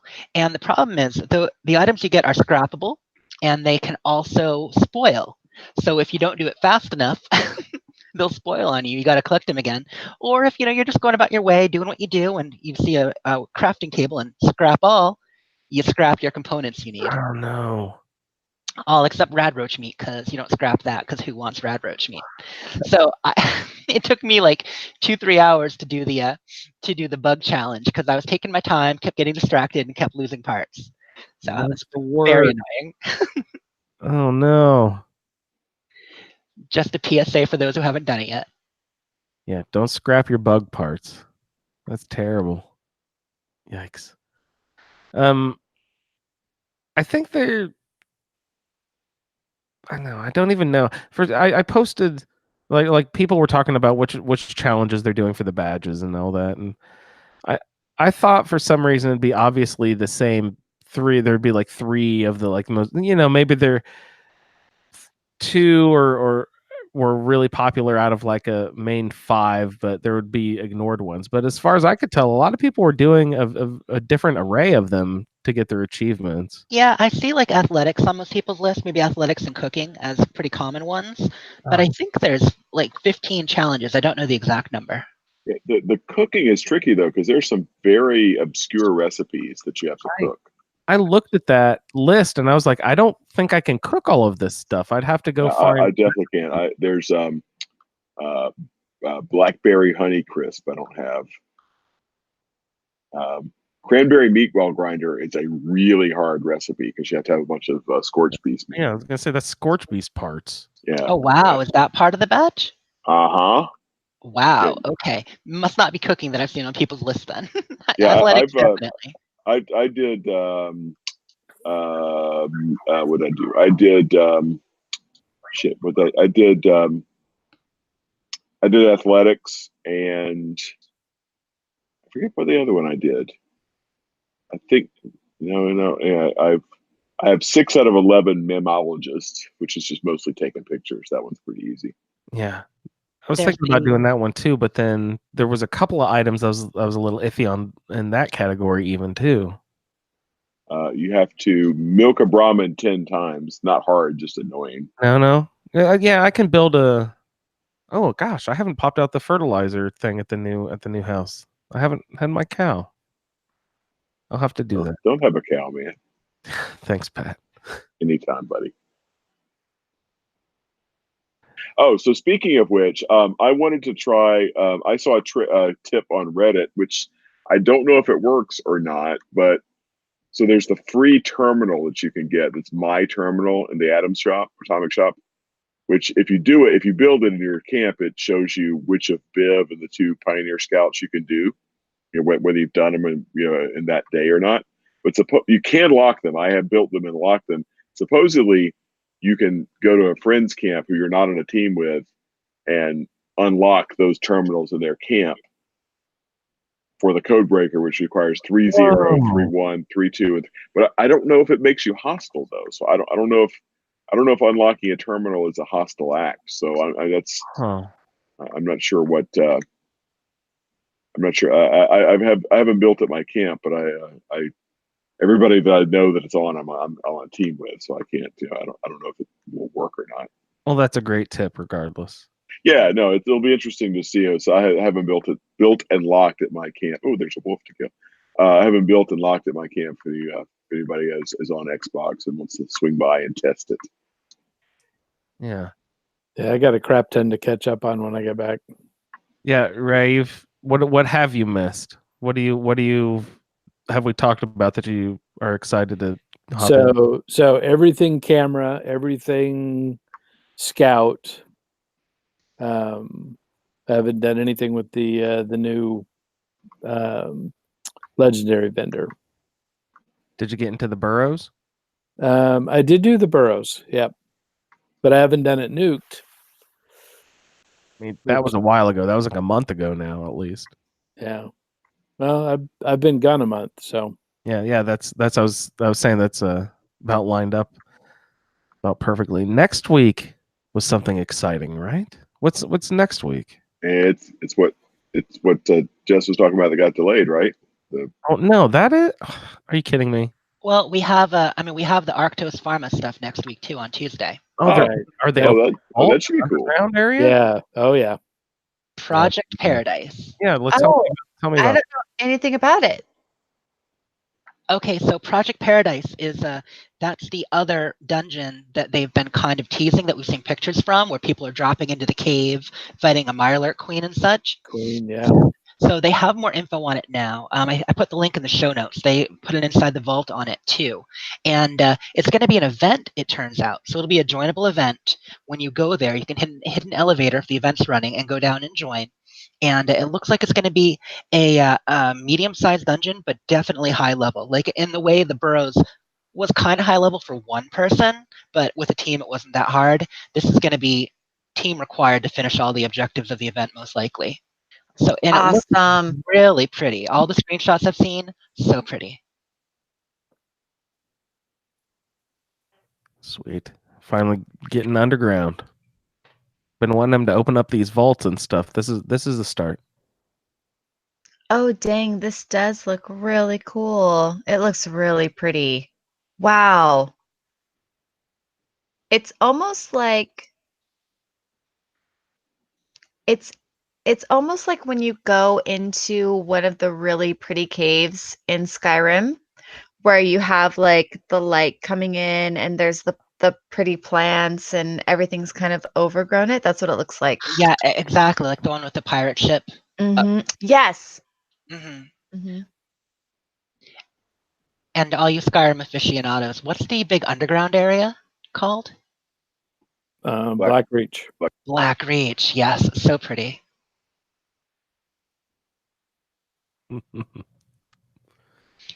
But this is more I'm excited colorful. for that. hmm So that's going to be next Tuesday, and like I said, it'll be an event to join. So we'll all be able to check it out without any real entry requirements. You know, none of this running around and gathering bugs and such.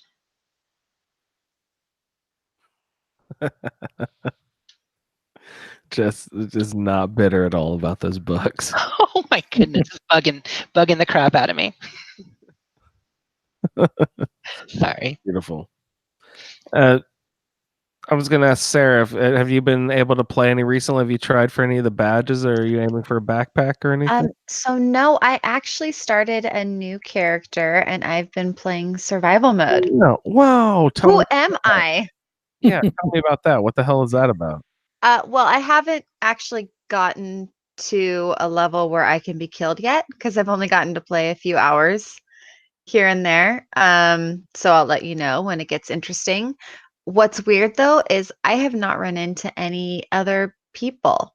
So I don't know if when I've been on 2 separate days, I think. Um, oh, and I tried to launch a nuke and had a total failure. P.S. As a side note. Um, but I haven't run into any other humans, so I'm not really sure if maybe it's just when I was on my servers maybe weren't really full or they just didn't care about me because I wasn't like ready to be killed yet. But um I wanted to start a new character because I'm not ready to lose all of my cool stuff, from my OG character, my roundtable character. Is survival mode popular? Are all these servers hopping when you go there? I Obviously not you, Sarah, but Not for me. I haven't really gone to survival mode. Has anyone else? But I did it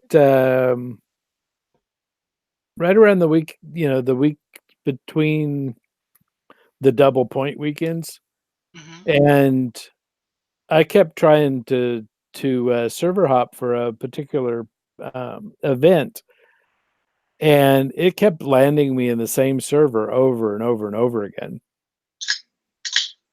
Like it was, like there wasn't any other server and there was only 3 or 4 people in the server. Wow. Yeah. I mean, there I have to wonder be if it's multiple just not. servers, but probably the Yeah. same one had a low, if they just pick and choose from one of the ones with a low player count, it was just the same one over and over again because there weren't Yeah, that many. yeah, it was kind of weird. Yeah, I know Will has one character that is playing purely survival, and I think he said that often there's 5 or 6 players on whatever server he's on. Yeah, I think there was only like 5 people on one of the ones that I was on because I looked up and I was like in the top 4. Does it show the top 5? I was on the little leaderboard and I was like, I, you know, I keep getting killed by the little robots. There's no way that I can keep, I can be on the leaderboard.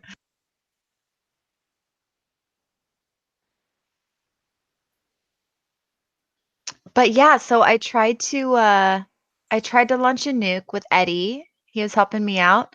Oh, nice. And we ended up in a bugged spot where you're supposed to go and repair all the pipes, and it just never the like quest never progressed. I think we ran into that, Pat, did we not, on a run once? I don't remember. Yeah, apparently it's like a known thing. Um, so that was a bummer. That's crazy. You're doing survival mode. Have you done any of the challenges? Aren't there special weapons you can get and stuff? I haven't gotten there yet, but I want to keep playing with this specifically survival character and see what kind of trouble I can get into. I'm excited. I want to play with Steve. I know he's into it. Yeah, I was gonna say the only other person in our group I know who consistently plays it is Steve. I mean, I die a lot anyway, so I might as well be out there PvPing it up and see what happens. I just, So, I don't know why, but I just want to try it. what's the I want major to. I want to drawback? fight some people. What's the major drawback if you suck at it? You want to start with a new character Yeah. because you lose fewer caps and Yeah. resources, right? Yeah. That's the reasoning behind that. Yeah. Caps don't matter too much anymore because they've dropped that cap cost down so low. But I see 50 as the max now, Ray? yeah, What's Which- that? You can only lose 50 caps when being killed in survival mode now. yeah, I think that went a little bit too low. It costs you. Oh, you can't carry stim packs or water or any aid items because it still drops a lot of aid items when you die. Yeah, did they say 25% of what you're carrying? Is that right? Or Woof. I haven't seen a number on it, but yeah, it's so high. So just don't carry that stuff then, or what? But I thought it didn't matter. I thought that it could come out of your stash too. No. I don't think so. I think it's got to be on No. you. I thought I saw something about stash too. Yeah. Yeah. Wow, that would be harsh. So that makes sense, lower level character and getting a chance to level up. But yeah, I had forgotten Steven was doing that too. Yeah, be a cannibal. Yes. Because what you eat is at your feet. Yeah. Yeah. Is that a slogan? I love it. I like it. I like it. It needs to be on a t-shirt. No. No. Eat the meat that's at your feet. Yeah, I don't know. But it'll be fun, The whole reason I play 76 is because I like getting together with some people and killing some big stuff. So I'm gonna kill some big characters out there. But you said you hadn't seen anyone else yet. I know, if I can find them. Hello. Anybody want to Echo! die? Echo, which is crazy because people have I think we talked about this. People have their vending set up and ready to go, but how do I know that they're not just luring me over there? Can you It's like fishing. form sort of an etiquette where you invite the vendor if he's at his I don't know, invite him to your team? And then can you team up in survival? I seriously haven't played much survival mode. I don't even know. Can you team up? There's Sure. Yeah, that's still there. there's no challenge. You have to be able to team up. Mhm. Yeah. So, gosh, I don't know. Team up, There has make to be some sort of friends. etiquette. There has to be some sort of etiquette that as an online community have to be able to form to know that it's safe to go to your camp for vending and Have survival. you met this community? Half of the people are going to be cool. Half of the people are not going to be cool. That's what survival mode's all about. You just don't know. You don't know what you're walking into. But at least, gosh, can you damage someone on your team in survival mode? I don't know. No, I don't think that Probably still not. doesn't work. Yeah, it's still good because Christian and Eddie and I were on a team one night in survival mode. Yeah, and you don't hurt each other, but but if somebody attacks you, they can see everybody that's on the team, and so then they go for everybody on your team.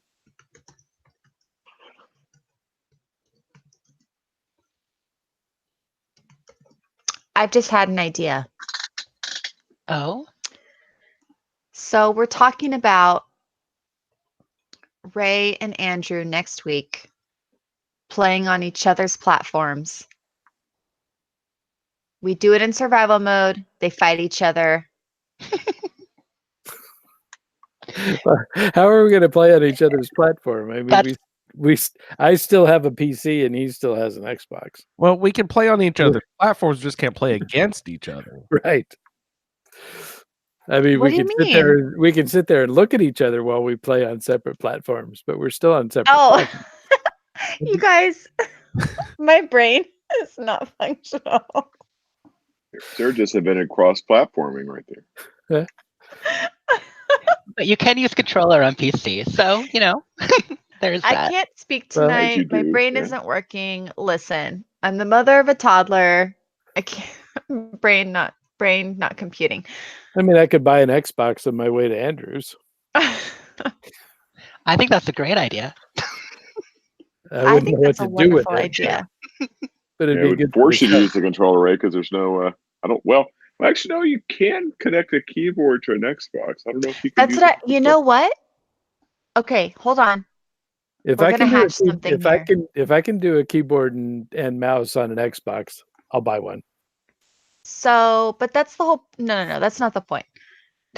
We want Andrew using the mouse and the keyboard.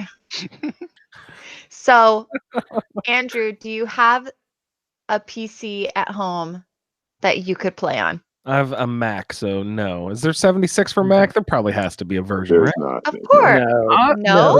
No. No.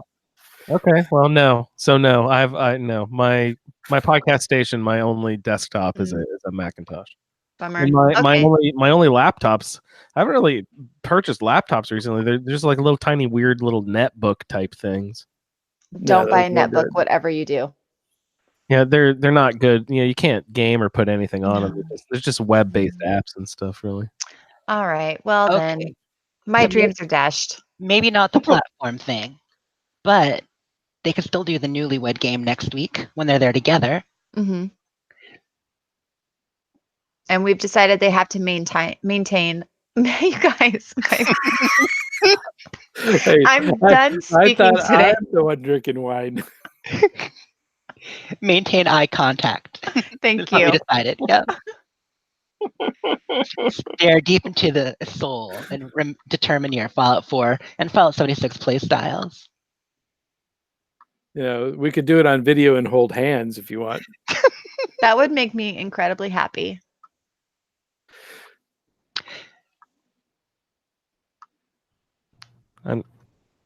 I mean, I'm assuming that's going to happen, right? Well, at some point. Yeah. What do you want to do in Indiana, Ray? Hey, we're gonna have a good time. Do you know anything about Indiana? Is there any Zero. area Nope. you want to do? No, I haven't gotten close enough to it to start doing searches on it. So You have to take him to have one of those massive meat sandwiches. Oh yeah, those flat ones. The giant tenderloin sandwich. Yes. I a would be Frisbee down sandwich. for that. I would be down for that. So if you know schnitzel, it's basically schnitzel, just on a bun instead of on a plate. But it's darn yummy. I've heard of schnitzel. I don't think I've ever had it. Yeah, it's just a pork loin pounded paper thin, so it's like the size of a plate, and then breaded in two different kinds of flour, like sort of a cornmeal and a flour, and then deep fried. And it's really really yummy, really good. It's German chicken fried steak. Yeah, basically. But it's just really thin. It Like sounds amazing. chicken fried steak's kind of it's got like a little thickness, a little bite to it, like an Mhm. Yeah, that's true. Yeah, the schnitzel's pounded flat. paper Right here. thin, yeah. Is it So- crispy? Absolutely, yes. Okay. And So- served with lots of pickles and mustard. Oh, pickles, man. Also very German, pickles Best. and mustard, right? Yeah. Mm. So chicken good. fried pig. Yeah, exactly. Mm-hmm. Instead of chicken fried steak, chicken fried pig. That's perfectly. Yeah. It's amazing. It's good stuff. What other cool stuff is in Indiana? Well, that's the problem, Sarah. There has to be something cool over there. Well, I was thinking. I have no idea if he has any interest in this, but my kid loves this place we have not far from my house. called Connor Prairie, which is like sort of think Renaissance Fair except for Pioneer Days instead. And they have like live reenactments of life of the plains and on the prairie and stuff. Really? And like They like churn butter and yeah, absolutely. My wife definitely loves that shit. Yeah. And my kid loves it too because there's also like a lot of little stuff for kids to do, like a playground and a water park and splash pad and stuff like that. So he loves And if Mo's down for it, I'm down for it. But Indiana has lots of great state parks for hiking and stuff like that too. that is true because most of my knowledge about Indiana does come from Parks and Rec. Yeah, well, yeah, of course. Mhm. So I am going to Nashville, Indiana. So Nashville is Wait, what? one of the most beautiful places on earth. There's a smaller Nashville.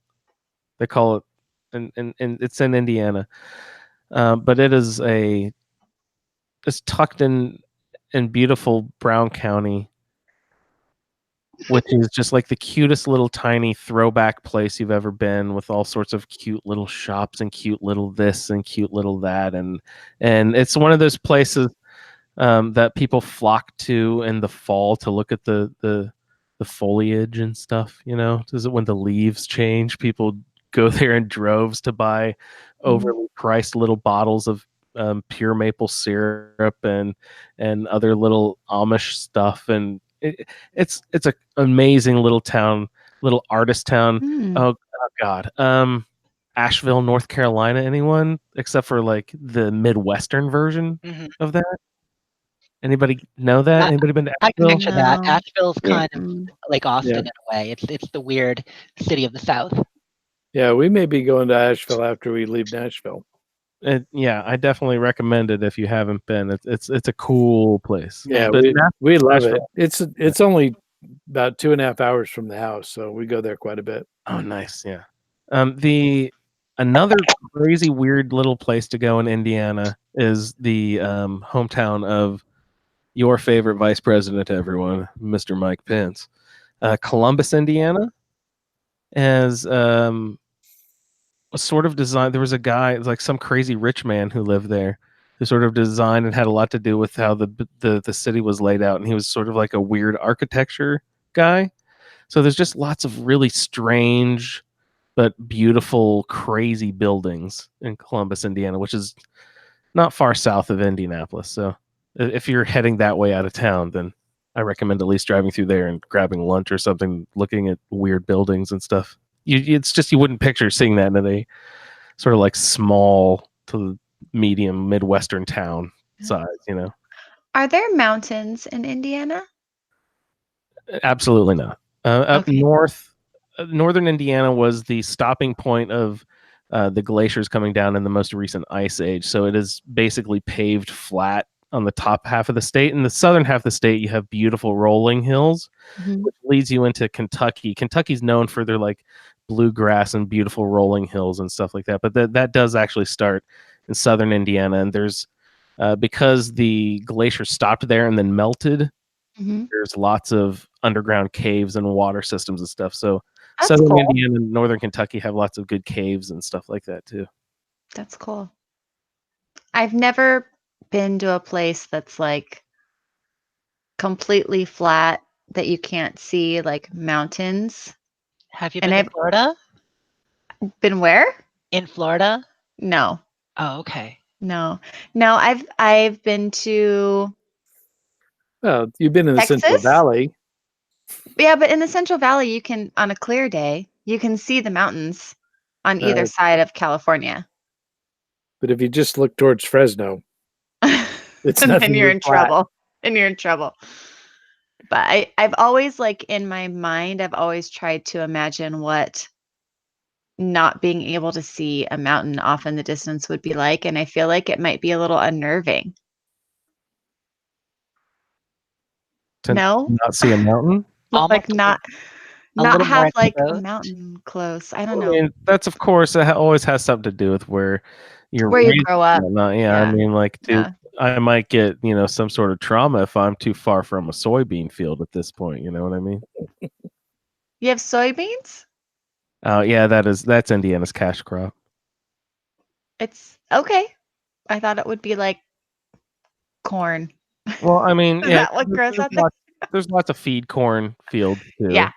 Yeah. But it's I think the primarily soybeans at this point. Has it always been like that?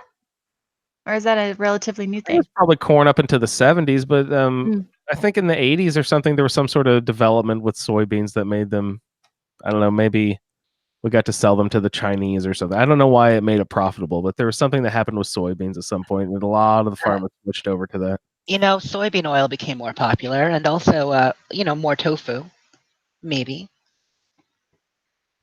Edamame. Oh, so good. But people in Indiana aren't eating a ton of edamame. They're doing something else with it. Just ship it all to California. We'll take it. Yeah. I love it. Growing up my yard, we had 2 peach trees, 2 pear trees, a bunch of apple trees. We always had some sort of different cobbler going almost every night. It was amazing. We like That the fruit sounds trees in our amazing. yard. Yeah, but you guys in California, like my brother's like, yeah, what do you want, artichoke or avocado? I've got both in the backyard, bro. Or I can go to the neighbor's house and get a pomegranate or a lemon. What do you want? We're pretty spoiled here. Are you kidding me? He's like, yeah, just in the backyard. Just grows in the backyard. Yeah. Actually, I live like in a city, like in a city, and we have avocado trees across the street and a lemon tree across the street. That's just kind of like the neighborhoods. Oh, nice. So, Can you are they actually okay? Because I've heard sometimes the avocado trees don't actually make all that great of avocados. Are they actually edible? Do you ever take them home and use them to prep dinner? all the time. So we used to live across the street in the apartment complex that's over there. And then we had to move over to this apartment complex that was across the street when we had Rad Baby, because we had to add a bedroom to our apartment. So our old apartment complex had this huge, it's a bacon avocado tree. So they have both kinds. There's like a regular avocado tree in the front. And then, this avocado tree was taller than our 2-story apartment complex. Whoa. And it actually grows in one of the homes that's by the complex, like in his backyard. But it's so big that it overshadows the back of our apartment complex. So my husband, yeah, so it's so tall you can't get the avocados unless you have this special like pole. It's like a, you know what I'm talking about? Yeah, pear picker. That's Yeah. what we call it. Yeah. Yeah. So we would go behind the apartment complex and we would get these huge avocados down, and they are soft and really creamy.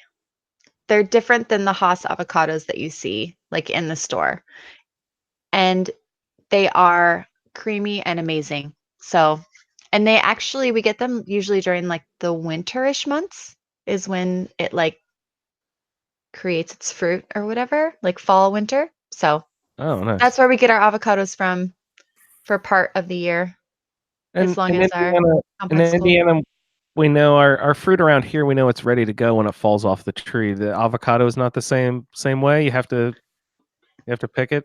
If they fall down on the ground, they get they usually at least the ones that we've always picked have been like broken or bruised. So animals get to them before you do. Yeah. Yeah. So wonderful. Yeah. You guys are spoiled. Yeah, a ripe avocado off the tree is not anything like anything you get from the grocery store ever. Yeah, if it's been in cold storage, it's not going to be the same. I think any kind of fruit is that way, or vegetable, really. Yeah. Well, we got to come up with a better system then, guys. Let's do it. Yeah, we do. A brainstorm right here. We're going to figure it out. So everybody moved to California. Is that it? You just got to move to a place that shouldn't exist until you pumped water to it. Exactly. And get refrigerated backpacks. Yes, Yeah, I want refrigerated backpacks. I do. Me too. See, that's one I don't need. All right. So I have a backpack. Beth. What do I need to do to my backpack in order to upgrade it to one of these other styles? I haven't even looked at the list yet. I assume there's different rates of carry weight versus other different benefits. I assume damage resistance is probably one of them. Is there like a If you health buff maybe? if you switch from the chat control over to the actual chat, Pat did post all of them in our internal chat. Oh, nice. Let me see if I can find that. So, did I hear that the food lasts not that much longer? They said this is from the list, a guide that Pat found online, that it lasts around 4 or 5 days without going bad. So day-night Okay. cycles in game. So Oh, I do see that right here. Players 2 or 3 reported food times. less. 5-hour days, not 5 fake. I guess they don't have. Never mind. Yeah, five Because- in-game days. 5 in-game days, Right. but the date's always the same. So technically, Yep.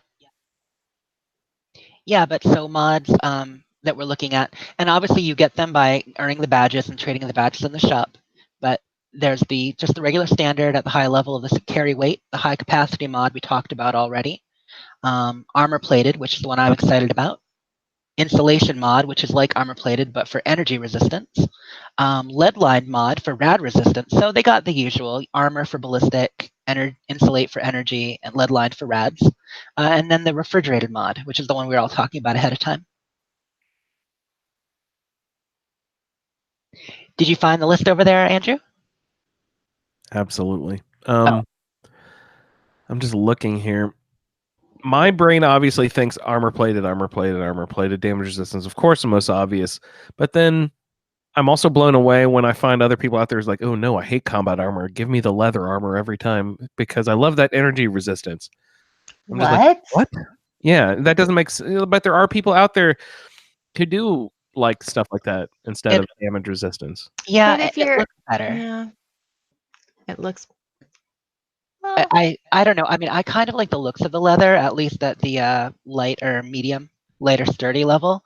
But if you're fighting robots, then leather's the way to go. But I agree. I usually go for the balanced like combat or more ballistic because most enemies are ballistic.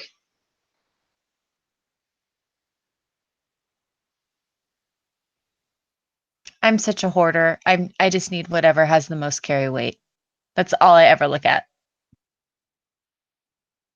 Refrigerated would be good for blast zones. Can I wear a backpack with a hazmat suit?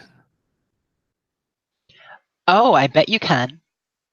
I don't know why you wouldn't be able to. Well, they strip everything off of you when you get into the hazmat suit. When you take off the hazmat suit, you don't even have your clothes or armor or anything on. You have to re-equip everything. Hey, That makes no sense. when you wear the hazmat, it's not over armor. It's No, it takes everything off. I have 0 damage resistance when I'm in my hazmat suit, so I try not to get too close to stuff. Usually, when I'm in my hazmat suit in a blast zone, I'm usually just collecting the flux. I'm not generally fighting stuff. well, no wonder why you went down so much nuke zones. That makes sense. Yeah, you get 0 damage resistance in that thing. But 1,000 rad resistance. And that's the thing. That's the lead line. Like you get high rad resistance, but no damage resistance, Mm-hmm. And I bet you it's more rare, but there are people out there can see the use in it, I bet. Speaking of funny underarmors and resistance, did you see the new conspiracy suit in the item shop from earlier this week? Yes. Does it have I couldn't tell if it had any kind of specs to it. I think it's just an outfit. Yeah, just an outfit, and then you can give it the casual Under Armour. So anything you can upgrade it with the casual group. So you get stuff from it. But the problem is it's an Under Armour, so you can be wearing that silver tinfoil underneath your other armor, which looks really funny. That's just silly. It was it was pretty funny, but yeah. They already gave us a tinfoil hat, so I like that. But I was surprised. that it It's was under. crazy. Well, So- it's a little bit different tinfoil hat too. It looks kind of like the ritual robes almost a little bit, but made of tinfoil instead of weird mummy rags. Yeah. Well, that's duct tape that's wrapped around it. I want to see it on a full mannequin. I hate that they don't let it you display. I'd love these things in the atomic shop for you to be able to pop on a button and then see them on a mannequin, spin the mannequin around, see what it's going to look like, see if your skirt will blow in the wind, that sort of thing. You know what I mean? Yeah, pop it on your character if you're looking at the item shop while you're logged in. Why not? Why don't they allow that? They really Give should. a Or little at least model show, function. yeah, or show both genders, show varying weights. It can be kind of hard to tell sometimes. It's like flipping through a fashion catalog where the model standing in an awkward pose just to make it look. You ever been burned by something you got in the atomic shop that just wasn't what you thought it was going to be? No. You don't buy anything, right? I mean, I got burned by those marquee letters we were just talking about. Oh yeah, great example. There was something else too that I was just really disappointed with, but I can't think of it right now. The first thing I bought in the atomic shop was like the black leather fisherman or the black fisherman coveralls. I have no idea why I bought that. Like, why? Well, What was at the time, they were the only thing with much texture to it, plus pockets. You probably saw those pockets and just desired it. I do like pockets. Mm-hmm. You were thinking carry weight, but then they didn't actually do anything. No, yeah, that's when I thought clothes did stuff. They absolutely do not. All right, what else we got in the show notes tonight, Jess? We covered pretty much everything except for Damashek if we were doing that. Oh yeah, if you guys would like to play a game, we could close out the evening with a quick round of Damashek, and I can explain that again. Is Pat still with us here? Yes, sir. All right. Pat might remember this game when he was hosting the show with me a while back. The idea of this game, this game comes from a podcast that I really like called the Dave Damashek Football Program. And they use this game, of course, in a football context. Well, the basic rules are they ask for items of a certain category, and each player takes turns listing all the items that they can think of one at a time. If you can't think of an item, then you are out. And it just goes down, single elimination down until there's one person remaining. And they win. So, for example, if it was any example here, Pat, here's something like if they were major league soccer teams, and then like Pat would answer his first team, he would answer, and then Philadelphia Union. And then I would go Ray, and then if Ray, do you know any soccer teams? Leeds United. And then I would say Sarah.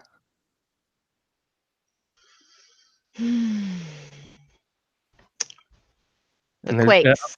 I'll give you 5 seconds to have a guess. We have a soccer league called the Earthquakes here, but I don't know that they're major.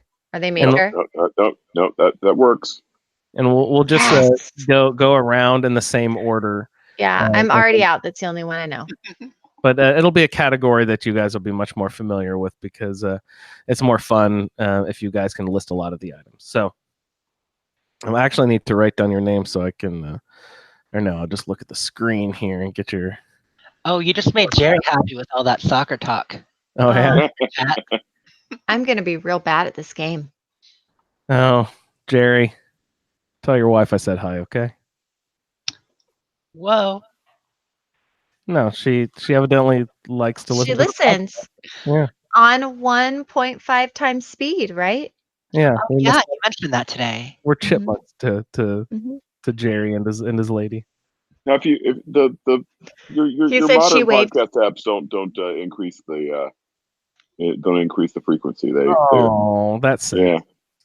I liked that. That's been how long since I've tried that.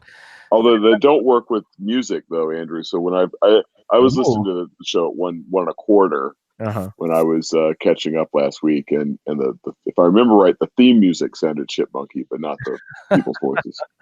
That's funny that they can do that. I wonder if different podcast apps do it differently too. I bet they do. Yeah. No, I was just thinking the main reason I listen to podcasts is to consume time. So I don't ever put them on. I always listen to everything at one time. Me too. Yeah. I've heard of a lot of people doing it though.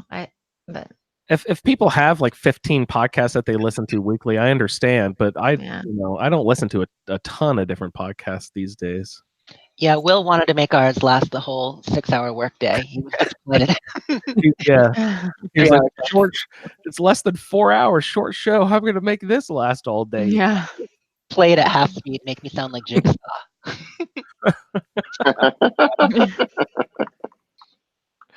That's a little disturbing. Yeah. Uh, Well, Want to play a game, Andrew?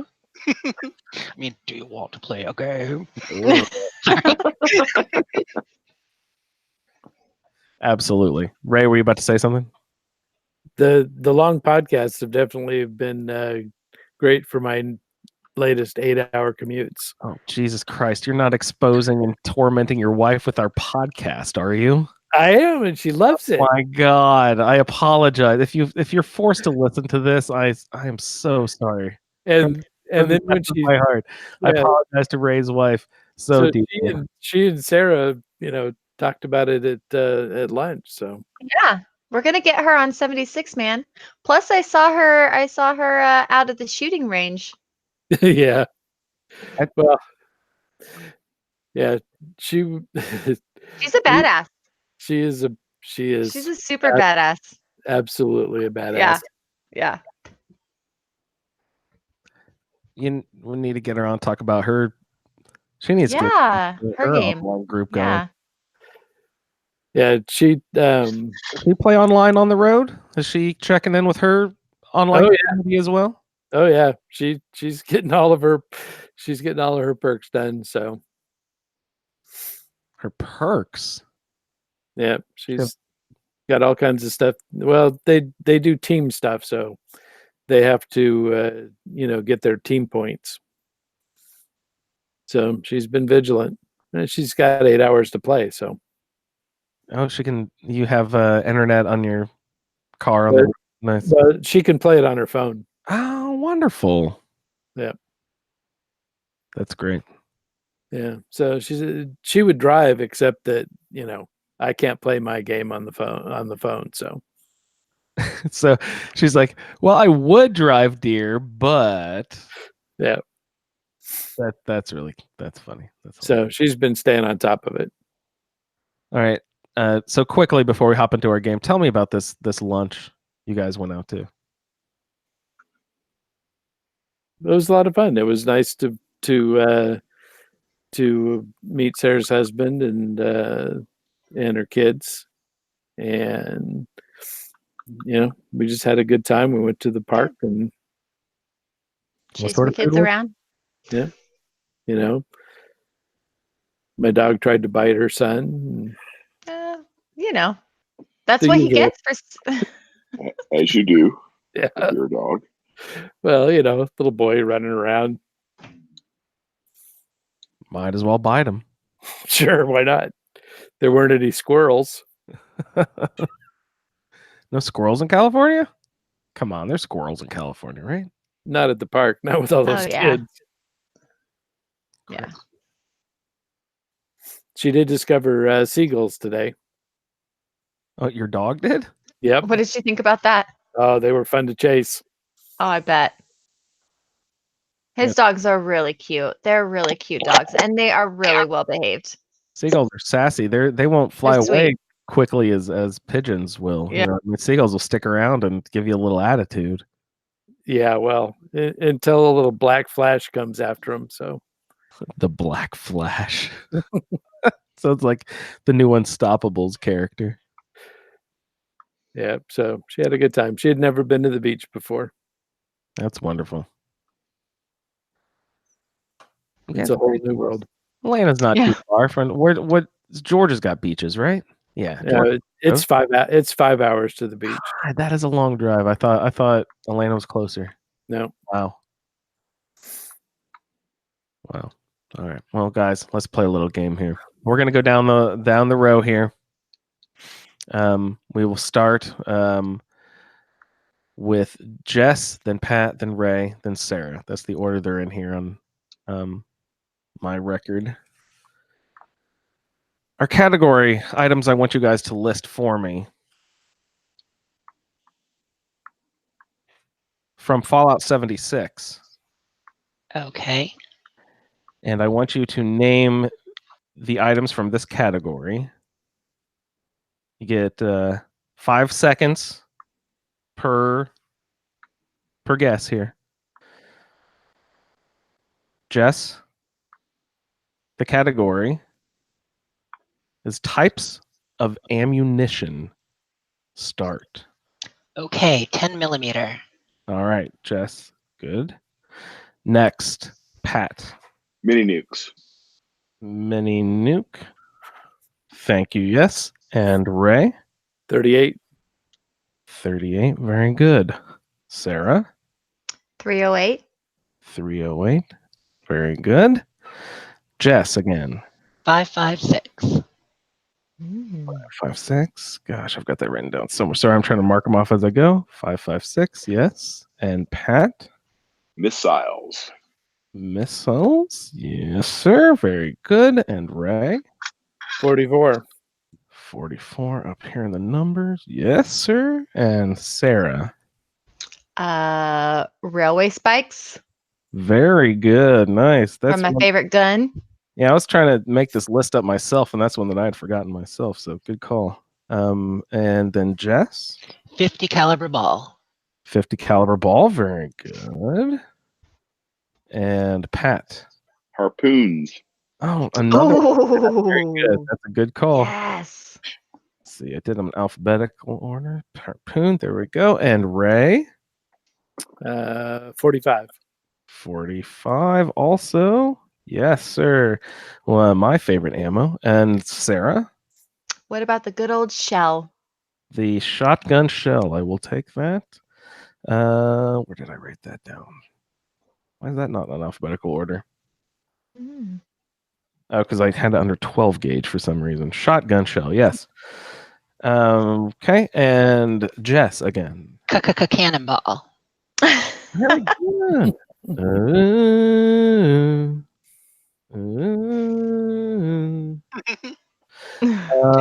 Pat. Plasma cores. Very Oh, good. dang. For your Gatling laser, sir. Plasma core. Yes, sir. And Ray. 50 cal. 50 cal. Yep. Very good. I can't believe you guys are doing this well. This is really good. And you haven't doubled any up yet either. Sarah. Syringes. Wow, gosh, you guys are nailing all of them. I would never would have thought of. You're getting the ones early that That's I would what have thought of. I have a strategy. You should get the hard ones out of the way. Yeah, exactly. Okay, so Sarah just said syringes. Jess. Fusion cell. Fusion Oh, cell. Yes, fusion cell. And Pat. 2 millimeter electromagnetic cells. Oh my God. Oh. Yes. Absolutely, Pat. oh Good no. job. Ray, up, sir. 5 millimeter. Absolutely, yes, for your Gatling gun, or not Gatling gun, Minigun. minigun. Absolutely. Good one. Sarah, up again. Crossbow. Absolutely, the bolt, the crossbow bolt. I'll take that. Crossbow bolt. Back around the horn to Jess again. Flares. Absolutely, flared ammo. Yes, you are correct. Pat, you are up. Sir. Fuel. Fuel for your flamer. Yes. Good call. And Ray, you're up, sir. Oh, I know. doesn't something use Gatling guns use the fusion cores, right? Gatling lasers. Fusion core has not yet been said. Very good. and plus you find them in your ammo section of your Pip-Boy. Sarah, up next. Oh, I'm gonna go out on a limb. What about grenades for the grenade launcher? Do you know the dimensions? The dimensions? The number associated with the grenade launcher round. No. I will give it to you because that's a good answer. But anyone else, just for free fun bonus? 40 millimeter. 40 millimeter, yes. Oh, The 40 you're millimeter grenade round. Very good, Sarah. Jess. I'm gonna go with 400 ISO film. Oh gosh, I didn't even consider that. It's probably an old list, but is that in that tab of your? Is it in ammo or is it in missile? No, it's in ammo. She's right. She's definitely right. It's in Alright. ammo. Definitely an ammo. I will give that to you. Yeah. Thank you. I would have been voted off the island if you guys all felt so. No. It's a good call. No, I just have. I think I built it once, and I have no idea where I would find that. Side note that I think it's funny that those camera pictures still take up your photo mode space. Oh, yeah, I hate that. Yeah, I hate that funny. mode. I don't think funny is really the right word for that. Infuriating, right? Yeah. Something like that. Gosh, who did I just end on? I Me going to Pat. Is it Pat after me? Pat. Okay, It Pat. is my turn. Do you have a Cryolator cells. Oh, good. Bio cells? Yes, sir. Absolutely, Ray. Did somebody already say 10 mil? Yes, I believe that started off. Yes, that was Okay. Has somebody said alien blaster? No, Oh, Blaster. that was the one I had saved up. Dang it. Alien Blaster. Yes. That brings up Sarah next. Oh, are there gamma? Are there gamma? Gamma, you got it. I Gamma. can't believe you Oh pulled that one my off. God. That's amazing. Okay. You guys have done so fucking well at this. This is really remarkable how well you guys have done so well. Back around the horn again, Jess. I think I'm out. I want to say teddy bears for the junk jet, but there is no junk jet. Oh, no junk jet. That's how you just sort of realize things of it, Yeah. Yeah, no junk jet. No jet. No junk jet. They just hate Yeah. jet in 76. Yeah. Pat, do you have any more guesses? Plasma cartridges. Absolutely, Pat. I can't believe it. I only have one more on my list. Ray, do you know what it is? Did somebody already say plasma core? Yes. Yep.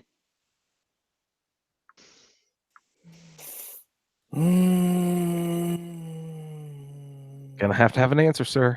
I can't think of one. Is it numeric? No, it is not. Sorry, Ray. Sarah, do you have a guess? Mm.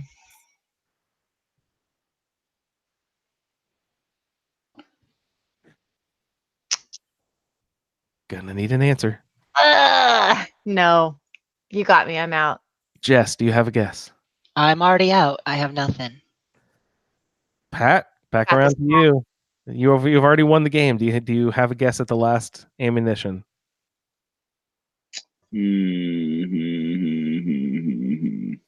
You said it wasn't numerical because there's that weird 7.5. That's not in this game, is That's it? not this. There's Fallout 4. There's 12.7 millimeter in Fallout New Vegas, and then there's the 762 handmade. We already But did. the handmade use 556. We've done both Okay. fusions, both plasmas. Said 30 out 38. Do we say? Yeah, no. Somebody said 38.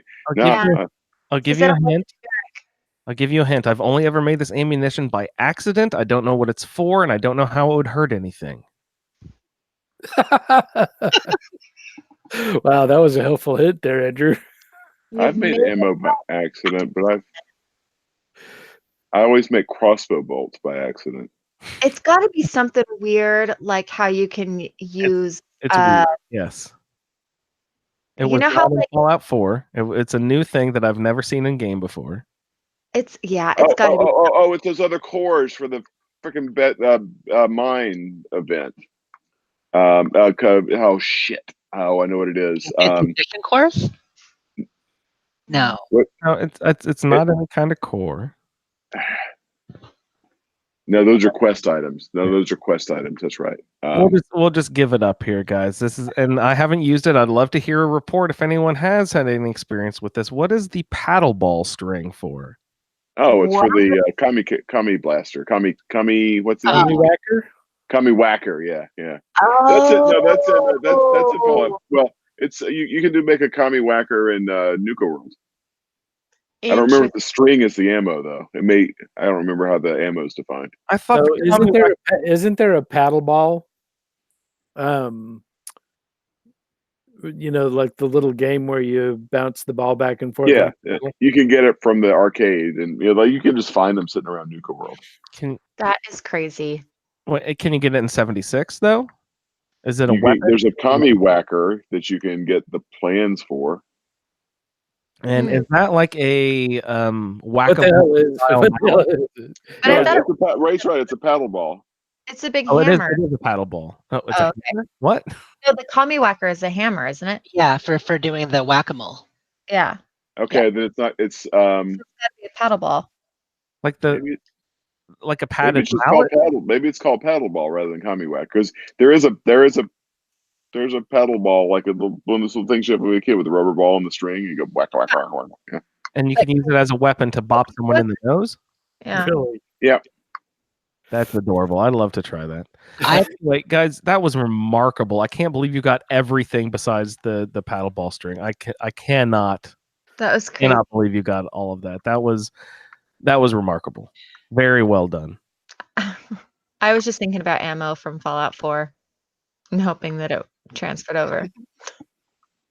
I mean, there's stuff on here. I mean, of course, I've seen most of this, but like, just trying to come up with I was kind of testing myself against my own list to see what I could come up with off the top of my head, and I missed a good at least quarter of these, And you didn't know how many you were aiming for either. That was good. Good job, guys. Very well done. Is there anything else you guys would like to talk about this evening? Well, then, on that note, I would like to thank everyone for listening to this edition of the Fallout Feed, and we'll see you in the Wasteland. Thank you for downloading this episode of the Fallout Feed Roundtable. If you are interested in doing a play-along character with us, the show can be contacted by emailing falloutroundtable@gmail.com. For the roundtable schedule, our Amazon link, and all other show information, please head on over to asapodcasting.com, where you will find the Fallout Feed, the podcast, our YouTube channel, the Chatterbox, as well as other content. Once again, thank you for downloading, and we'll see you in the Wasteland.